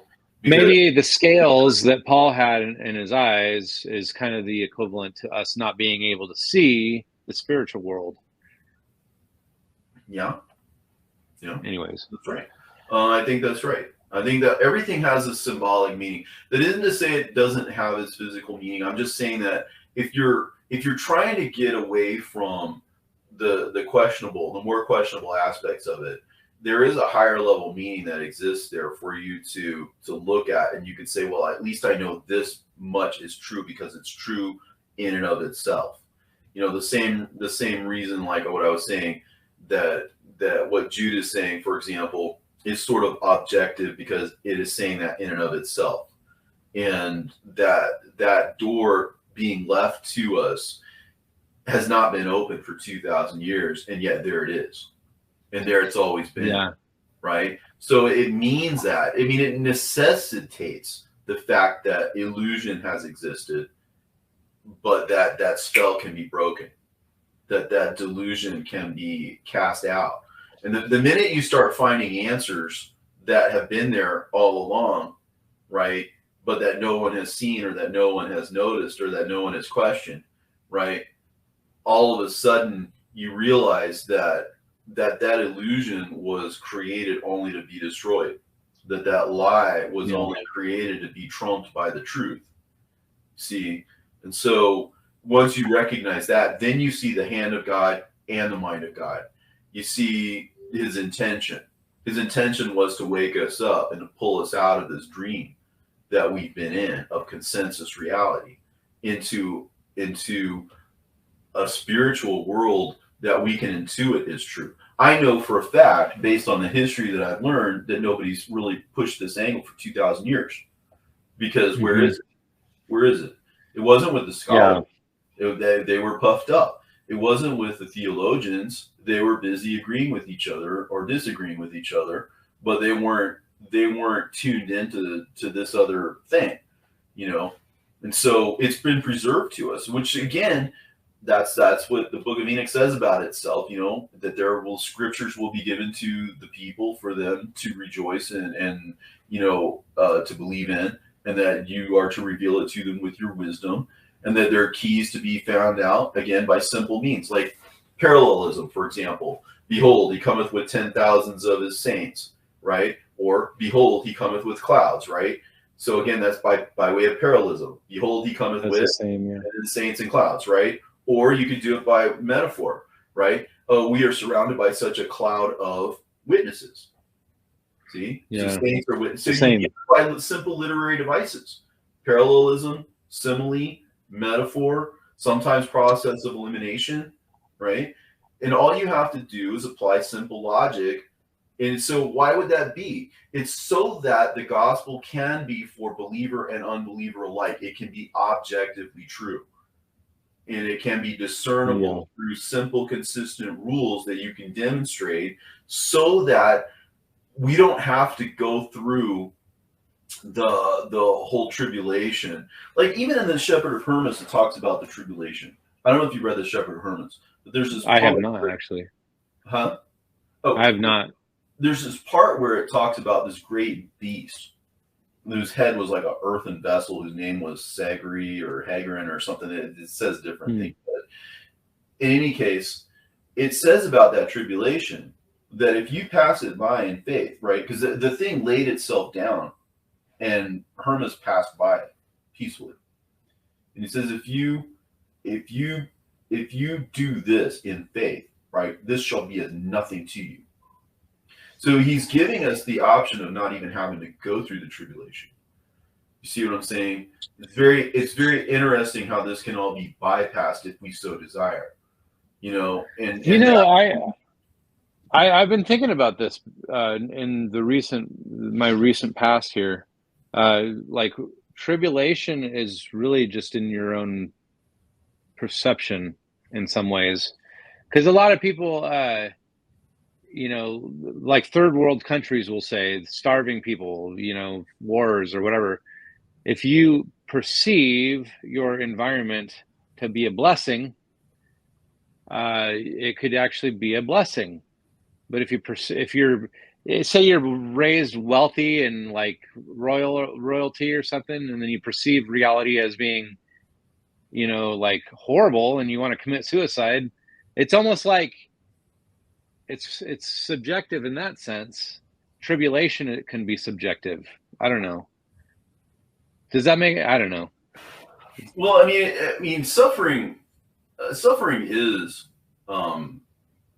it's both real and it's unreal. I mean, what could be suffering to one person, another person might be able to handle it. It just depends on your approach to it. I'm not sure where I'm going with this, but what I'm saying is that the beast or whatever, he doesn't have absolute power. That God's got him on a leash, and it's always been a function of us. Like, in other words, because the children of Jezebel were disobedient, that it says that he will kill their children with death, right? But see, if death is a function of us not knowing, then to the extent that we can spread knowledge, we can spread what is, in a sense, the antidote to that death, right? That we are a reward upon the earth, right? That these things, if we do them, then all of this stuff can be as nothing to us because we can offset it. I mean, the meat grinder that we're being put through now, because again, I don't know what the future holds in any real exactitude, but I see, for example, threats in the world of robotics in terms of AI. What if the government turns against us? Who's going to tell a robot, right, that it's wrong to kill another human being? Who's going to tell an AI, that it's wrong? The government kind of, or maybe not the government. Because now we're not even dealing with humans. Now we're not even dealing with conscience, right? And again, I'm not trying to be a fear monger. I'm just saying, we're now facing a threat that doesn't even really have any potential to be human. That we might be at a crossroads where it's imperative that we bring in the kingdom of God in order to forestall or to offset or to bypass, if you will, more or less to beat them to the punch. Because I feel like these things will be used for evil, if not by ourselves, by others, and that will happen. And that would you trust, because it's only going to take a handful of bad actors out there to do a lot of damage. And if the people that we think that we can trust are actually devils in disguise, then we have a lot to be fearful of. But I feel like knowledge is being given to us in order to, how should I say, like I said, beat them to the punch. To share this knowledge with the world before they have a chance for all flesh to be. So is this what bringing the kingdom is? So like, and also the kingdom, would that be considered the New Jerusalem? Well, metaphorically, Paul talks about a Jerusalem that is above and a Jerusalem that is below, right? Yeah. So that key to Revelation is given to us by Paul. He talks about the one that is below corresponding to Hagar, for example, as opposed to the Jerusalem which is above, which corresponds to Sarah, who he says is our true mother or whatever. But the idea is that the Jerusalem that is above is the heavenly Jerusalem. And okay, so here's some interesting facets about it, right? What does it say about the composition of the Jerusalem that is above? It says that there are 12 entrances, right, which correspond to the patriarchs, right? And then there are 12 foundations, which also correspond to the apostles, right? And what does it say about the walls, right? It says that they are 144 cubits, right? Which again, they correspond to the 144,000, right? So what you have is 3 different dimensions. And Paul says 4. He says the length, the width, the height, and the depth of his knowledge, right? But the length, the width, and the height of the city of God, which is above, is equal. And so you enter in by the patriarchs because they are first, and therefore the entrances, right? And then the apostles, right? It says that they are the foundations, right? Paul talks about, well, you can build on this foundation. I have laid a foundation, he says, right? And you can build upon it with wood or stubble. You can build upon it with stuff that's going to last, right?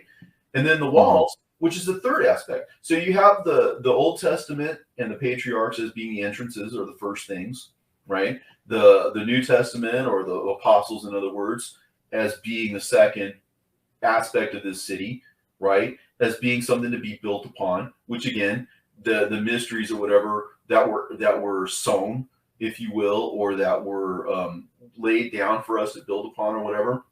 And then the walls are the vertical aspects of it, right? And that's the third dispensation. There's going to be 3 dispensations, one of the Old Testament, the New Testament, and then that which is to come, right? Remember, Elijah is to come and to set all things right. The Comforter is to come and to lead us into all truth, right? All these things that are in the future tense. I will give you to eat of the hidden manna. Well, the scriptures are hidden. The meaning is hidden, right?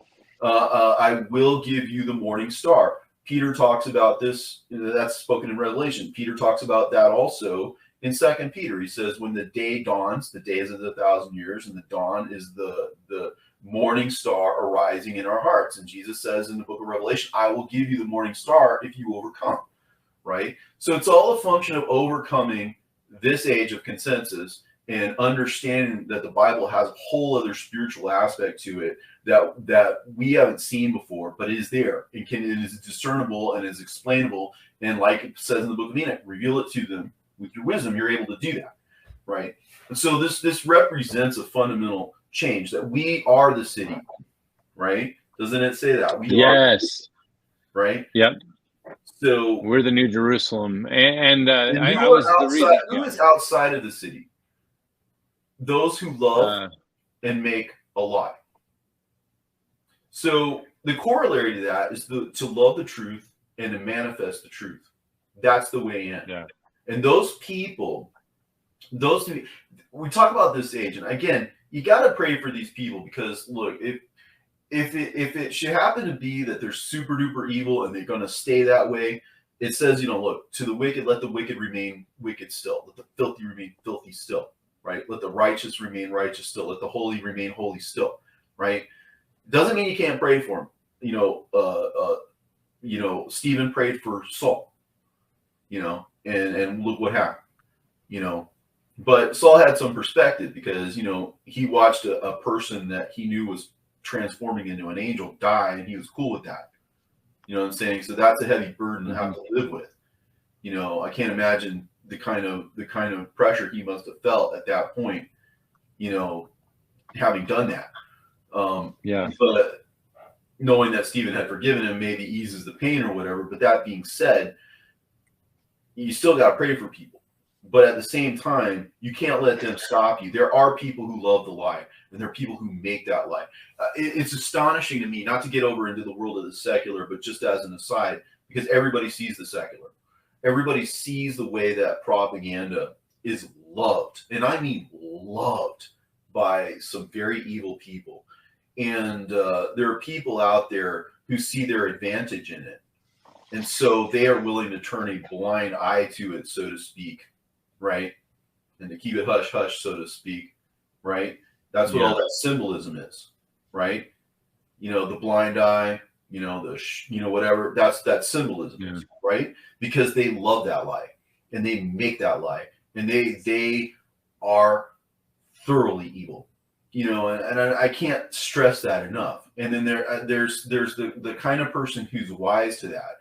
These are people who are involved in these conspiracies. These are people who are involved in the promulgating of falsehoods, right?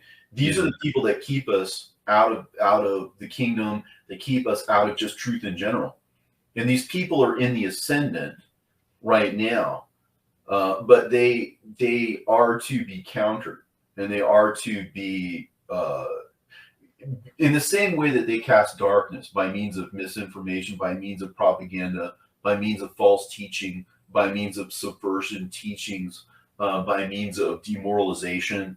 There are plans afoot. I mean, spoken of by people like Yuri Bezmenov and other kinds of people in the past who've spoken of these things. There are myriads of them out there who warned us, who talked about the people who are involved in these things.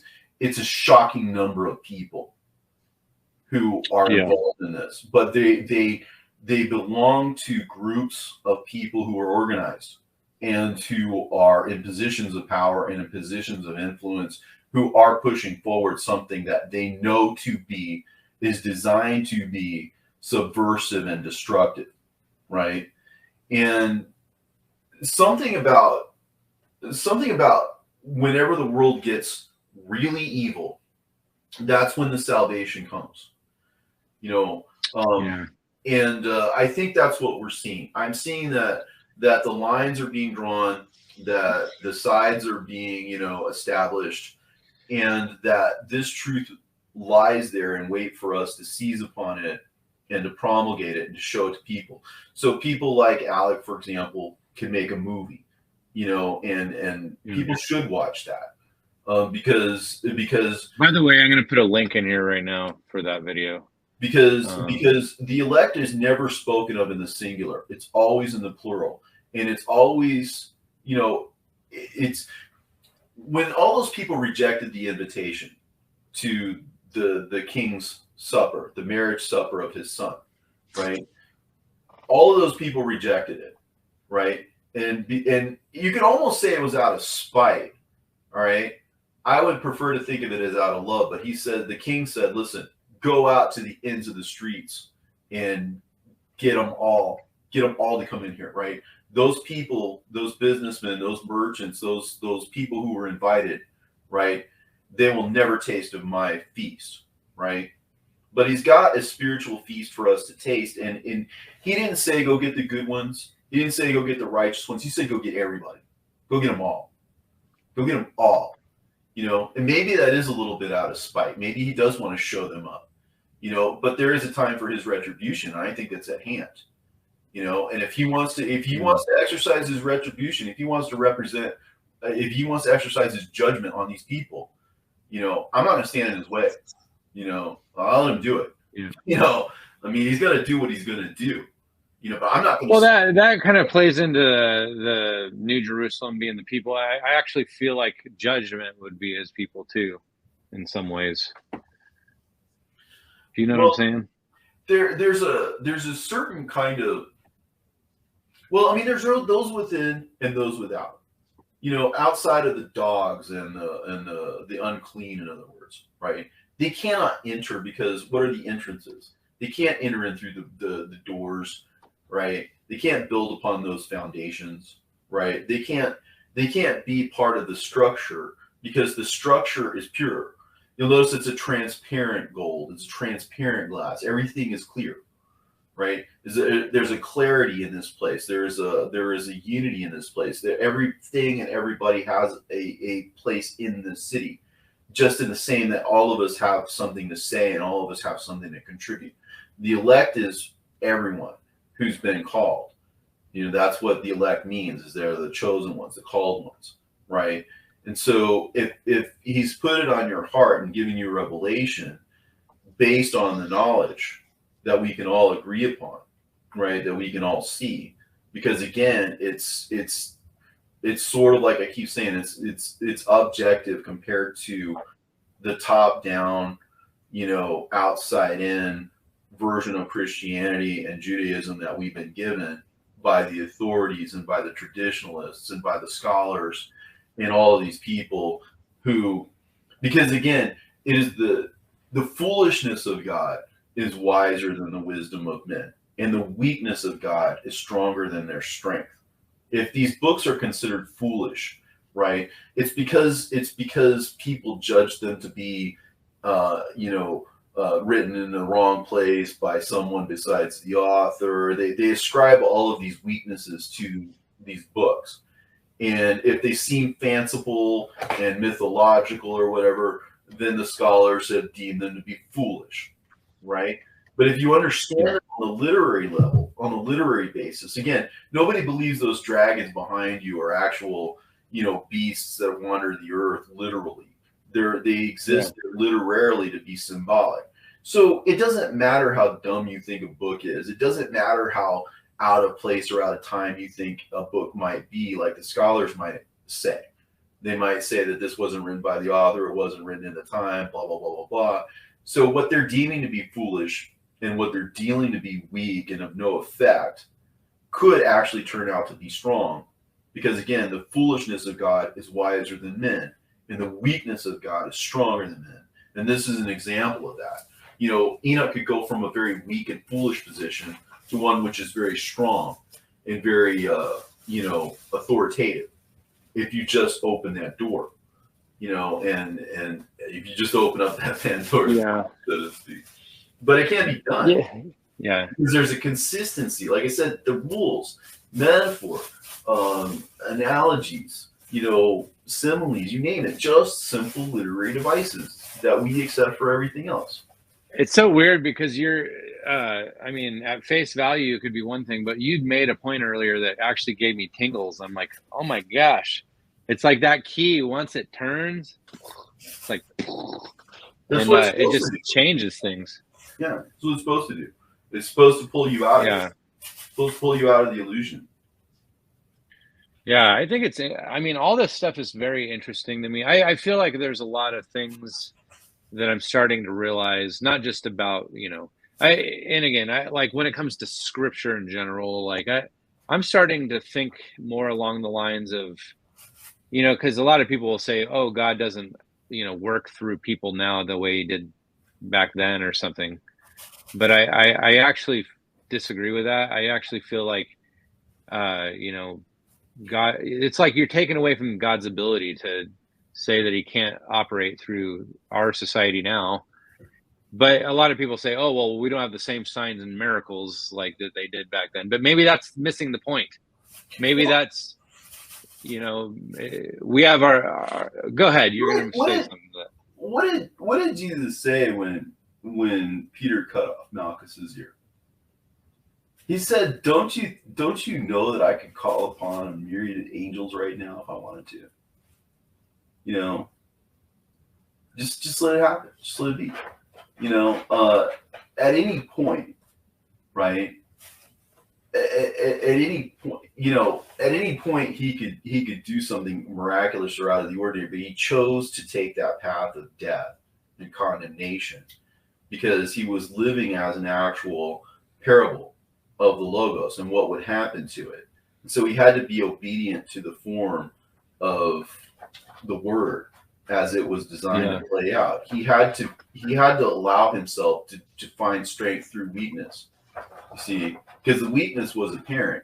There was no actual weakness because he could call upon angels at any point, you know, if he wanted to, if his kingdom were of this world. I mean, you know, it's just the idea that he's chosen weakness, apparent weakness. I'll put it that way. The appearance of weakness or whatever as his vehicle, as his methodology to pull this off. You see, to give people the idea that they had power over him. But he always says, you know, listen, you don't have any power over me. You know, I do this of myself, of my own volition. Right? If it was not of my own volition, you could not have power over me. You know?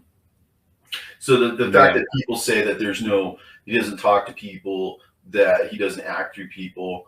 Well, number one, I think he does, but I think he keeps it low key. But for the most part, he's saving it for a time when he's going to basically pull the plug on these people and overthrow the tables of the money changers, and, you know, to do all of those things that he says that he will do, but he will do it in his own timetable and according to his own, or the plan of the Father that he's obedient to. Yeah, gosh, man, there's a lot of ways we can just kind of reiterate the perspective here. But I kind of feel like, since we're coming up on 2 hours, so for me, I want to, for anybody that's listening to this, which I always like listening to your perspective. And honestly, I try to shut my mouth most of the time just because I don't want to derail your direction. But at the same time, I feel like my journey here is trying to understand the complexities and whatever. And, you know, I kind of put my journey on the back burner a little bit lately because I feel, well, I'm a dad, and I feel like it's better for me to devote my attention to my kids, I guess. But on the same token, I actually feel like the kingdom is at hand, and who ushers in the kingdom, I actually feel like it's the hands and feet. I want to be the hands and feet somehow. I believe you are. And is there a certain takeaway that you actually want to project to everybody here, as far as how can it be applicable to them, I guess? Oh, wait, hold on. Let me ask one question. There are a lot of takeaways, but the ultimate one is that there is a way out of this paradigm of like I said, top down, outside in thinking. That can be completely and utterly dispensed with, and you can enter into a way of seeing. It's not even really a way of believing. It's more like you see it. You have eyes to see and ears to hear, right? And a mind to think, right? Because you're transformed, you're changed in your insight by latching on to the truth and by seeing what it actually is. If you can recognize the patterns here, you can recognize the message given to you, right? Then you can know the truth, and the truth can make you free. The idea that he says that even the least of us will be greater than John, or that we will do even things greater than he did because he goes to the Father, right? It doesn't say anything about us. He's saying because he's going to the Father, in other words, he's going to a place where, in the same way that the Father empowered him, right, that he and the Father will empower us in the future, right? Because it is his will and that of the Father that we should be able to complete what he started by means of his actions in time, right? That means we've been given total and complete authority over the delusion. And if you stand on this, then there's going to be power there. there's going to be authority there, because he has willed it and he has written it into the scriptures enough to where literally we can dispense with the grapevine that's been planted outside of the Father, or we can, again, the axe is laid at the roots of the trees, because Christianity and Judaism, on their very fundamental level, are flawed by the notion of the canon and by the teaching of people.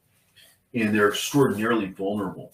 Like, even just on the face of it, the fact that there's so many canons and so many things, just on the surface of it, right? But then what do you replace it with, right? You got to have something. This gives us that something to replace it with. This gives us the information that we otherwise would not have. And that's been laid for us as a treasure hidden in the field, so to speak, in order for us to unearth it and to be in possession of it and to share it with the world. So I think that's kind of the takeaway, is that we're a new creature, a new dispensation.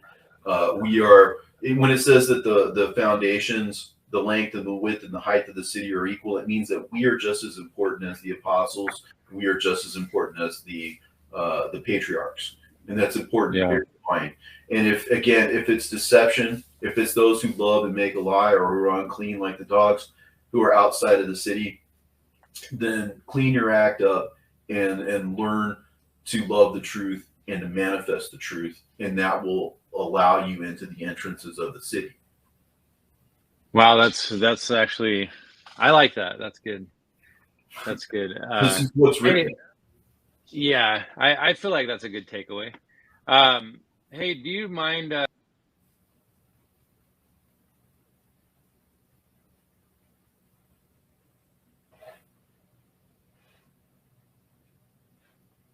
Sorry, my computer is doing something funky. Like, every time I touch my mouse, it kicks me out. So I'm trying to see if you would be willing to answer a question for somebody. So a friend of mine, well, I guess you could say that the people that I have had as regular followers of my channel, some guy, William, asks, because you've intermingled with some of the people in the flat Earth community, or the moon landing deception. Where do you stand on that, is what he's asking. Okay. Well, I try to stay in my lane as much as possible on questions like that. And I'm sorry, someone's going to catch. Well, because I'll put it this way. I think there are a lot of things that we don't know, and a lot of things will be revealed in time. You got to look at what you can demonstrate to people in this world that they can understand. And nowhere in Scripture do I see anything about cosmology being the thing. Nowhere in the Scriptures do I see anything about rational argument being the thing. It's always the Word of God. It's always the Logos. And you shall know the truth, and the truth shall make you free. Whether that's part of the truth or not, I'm not saying it's secondary. I'm not saying it's not important, but it never mentions cosmology. It never mentions those kinds of things as being the ticket or the way forward. And what you're effectively doing, whether you're right or wrong, is you're going to have two sides of that. And I just feel like I don't want to create division. I don't want to create two sides of something. I don't want a camp over here that agrees with me. No, I like that. That's good. That disagrees with me.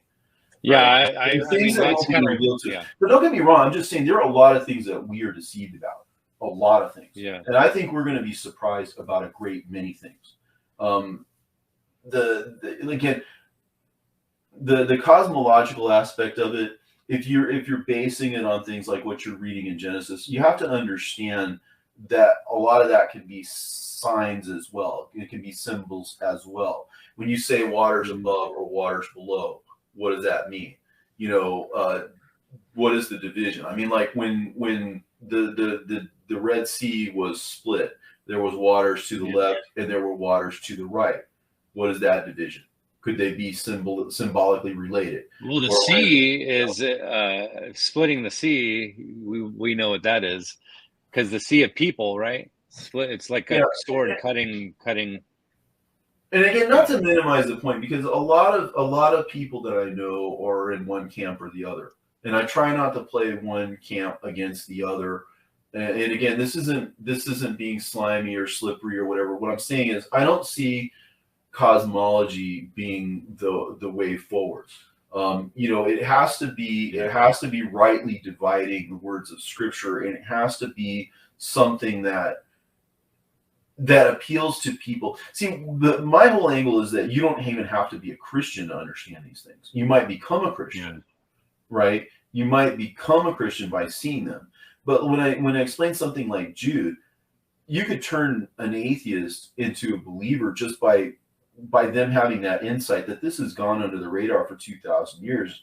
You know what I'm saying? And it's something that that could pull them out of their unbelief, right? But I've seen these arguments, and there's tons of them, and there's all kinds of arguments about this and about that and about the other. And I try to let my yay be yay and my nay be nay, not to speak to things that are outside of my understanding, because, it even says that in the Scriptures, all such talk comes from the devil, right? So if you can't prove it and you can't demonstrate it actually in the Scriptures, well, in a sense, without creating division, let's say, then you're scattering, right? Rather than gathering. The whole point here is to gather. I think that the thing that we can agree upon is the veracity of what's being said on the level of scriptural interpretation based on keys given and insights that, again, my whole presentation is about the literary aspects of it, the cosmological aspects. No, it's good. I can't speak to those things. I don't know. There are a lot of I things. appreciate I have feelings, but they're subjective. Yeah, I appreciate where you're coming from on that. Granted, I've entertained a lot of that on my channel, and I've really backed off from it because it really does divide people, and it doesn't seem to edify sometimes. Well, it's just interesting. That's why the Scriptures tell us to avoid controversial issues. The kinds of things that I'm saying, they should not be honestly controversial. The fact that you could derive keys again by literary means is something that's observable and demonstrable and cuts across canonical boundaries. And the fact that there's so much progress I can make along these lines. Like, I can give you an example. I actually, if anybody's following my channel, or if you care to jump on my channel, I'm actually currently involved in teaching at a small country church that's sort of nearby where I live. And what's been interesting to me is that I've not had any kind of pushback on any of this stuff. You'd think that you could go into a church and you'd get a lot of pushback from people on these subjects, right? But most of these people are very interested in what these things are.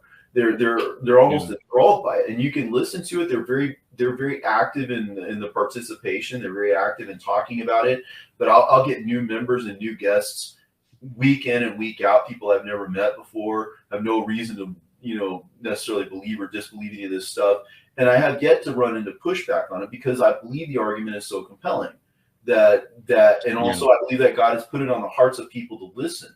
The idea that dozens of people could hear something as radical as this and be more and more interested in it, you see what I'm saying, speaks to the power of it and the unifying message that exists behind it.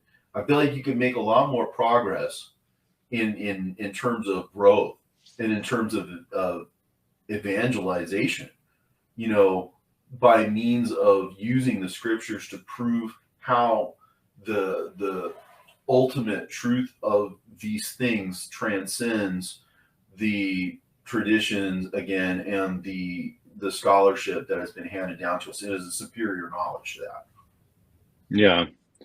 Yeah. Well, one more question here from this guy William. Do you stay in contact with Trey Smith? Do you know Trey Smith? I have spoken with him on several occasions. I've talked to him probably half a dozen times. He took some of my voice and put it in a few of his videos on some of the things that I was talking about. One of the things is, again, I try to stay in my lane. A lot of what he's interested in and a lot of what he produces is stuff that kind of is outside of my area of interest. And again, nothing bad on him. I'm sure he would say the same thing about me. But that being said, like I said, I focus on the literary aspects of the scriptures, and I stick to the scriptures and their own internal logic. I don't really go into the archaeological aspects of things. I don't usually tend to stray into the calendrical aspects of things. I don't tend to stray into the cosmological aspects of things. I'm not super fascinated by the antediluvian world. I'm not super interested in things like, I mean, again, it's not that I have anything against them. It's just that I don't need all of those things in order to demonstrate what I demonstrate. It's fine in and of itself, as far as I'm concerned, to delve into those things. But the idea is that this is a whole other way of thinking. A person could believe in the Book of Enoch, or they could believe in all of these other books in the context of the giants and the Nephilim and all. You could believe all of this stuff in the context of all of that stuff, but you still kind of are in the realm of belief, and you're still kind of in the realm of speculation. This is a lot more cut and dried as far as I'm concerned. Trey's a great guy. As many times as I've spoken to him, it's always been pleasant. We've always played off of each other. We always had great conversations and stuff. We haven't kept touch. We haven't kept tabs. It's been years since I've spoken to him, but it's not it's not for any particular reason. I watched a video that he did like not long ago, and it was pretty moving to me. It was talking about what was it? It was the Emerald Was it the Emerald Tablets? No, he was talking about Noah actually settling in the land of Ararat, and how he was the king of the Ararat region or something like that. And it was making reference to like the tablets or some sort of it might have been Sumerian tablets or something. I forget what it was, but it made reference to I think it could have been like a Babylonian something or other that was talking about the king of the like in the north in the region of Ararat, or Arartu is what it was, Arartu. And I think it was talking about Noah. I just thought he shined some light on it, and it was interesting. Yeah, I mean, I can watch something like that. Definitely send me a link. I'll look at it. I mean, yeah. But I mean, the thing about it is, I'm sort of insular. I guess that's how I put it. If somebody reaches out to me, I'm more than happy to talk to them. I mean, because I love sharing what I know and listening to other people and hearing what their insights are on things. It's always very productive and helpful. Man, I'm going to bring you on with. I'm going to get Alec to come on, and then you can come on too, and then we can all talk. That'd be good. Yeah, I'd be more than happy to talk to him. It might be redundant. We will talk about the same stuff, but I just feel like anybody that out there that hasn't watched that documentary, The Bible is a Trilogy, you can actually find it on Tubi. It's on like the smart TVs or whatever. You can actually get it. Yeah, so his documentary is out there. It's on YouTube, but I think that somebody shared it on YouTube. Maybe like the link that I sent you, I don't think was him. It could have been someone else that posted it, but I did reach out to him on Facebook, and I messaged him about doing interviews with you in the past, and that it would be cool to chat sometime. But if I ever line something up, I'll let you know. Yeah, so good. I'm game. So, yeah, so I don't know, man. I got to freaking cut it short at some point. So I think now's a good time. Long here at this point. So there was another interview I did once that almost lasted 3.5 hours. I was like, oh my gosh. I bet people look at the time and they're like, oh, I'm not going to wait that long. I'm glad I'm not as interesting as all that. Well, I mean, I don't know. But the bottom line is, I mean, it was great that you would be willing to come on again. And I need some more inspiration to get on here and, just. Well, it's our calling to do that. It's our calling to share. That's what it says. Yeah. You reveal it to them with your wisdom, right? Because it is a Lord upon the earth, right?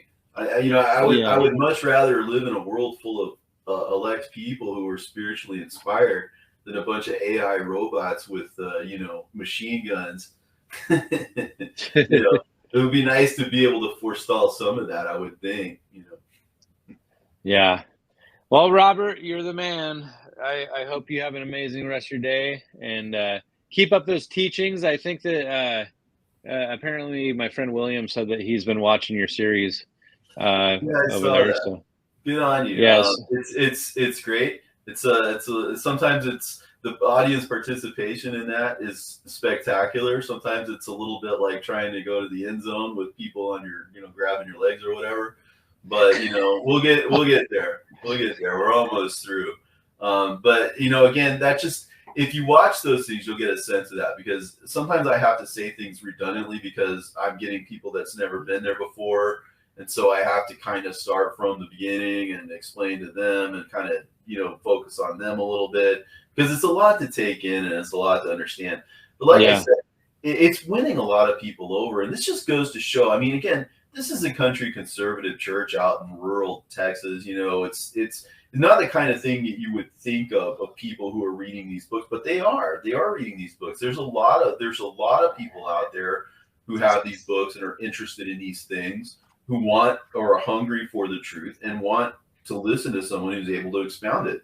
If you can imagine, it's not just me, but you and someone else and everyone who knows this, you know, if they could speak up, even if it's just Bible study classes or something like that, you know, you could increase people's awareness. I think these things can be done in churches, and I think these things can be done, you know,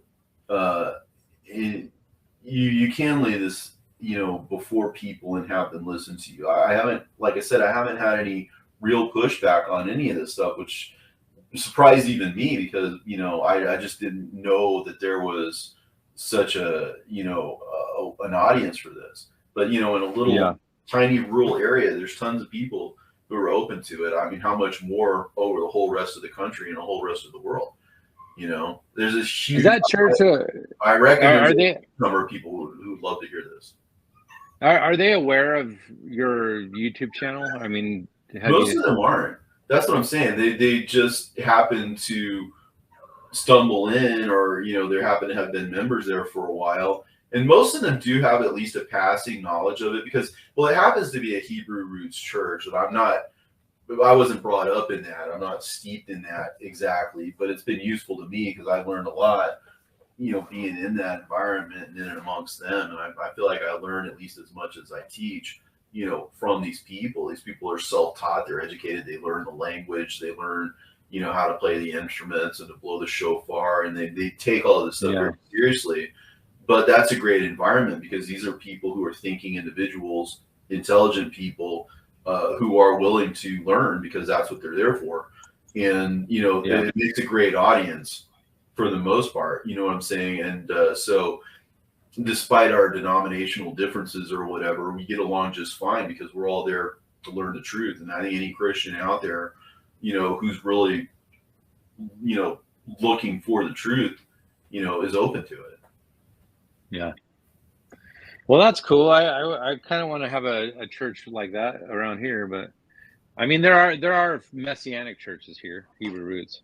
But anyways, man, you might just be surprised. You know, you might just be surprised. I mean, like I said, I get new people every week, and I have yet to hear anybody really give me any kind of pushback on it. It's very surprising, you know, but it's also very encouraging. It's very encouraging. You know, the people who listen to that, they sometimes get annoyed at the amount of participation that takes place, but look at the amount of participation that's taking place. You know, it's I mean, it's incredible. Yeah. So sweet, man. I don't know. We could just keep going, but I hear my kids in the background and stuff. All right, so I'll let you go. Thank you, Mr. William, for saying that you purchased my book. I'm glad that it's a pleasure because it's a pleasure for me to hear you say that. And you know, share it with everyone. It's free on my channel. You can share out the links. If you want to download a PDF, it's there at the Scriptural-Truth website, which is run by a great YouTuber named Jesus Love 723, who runs that whole website on my behalf and has done so for years at his own expense. Anybody care to donate, don't donate to me, donate to him, so that he can keep that website up and running. But yeah, share it, spread it. It's free for anybody who wants it. Yeah. Well, awesome, man. Well, thanks again for taking your time to, spend time with measly old little Charlie over here. And we're all eternal beings, Mr.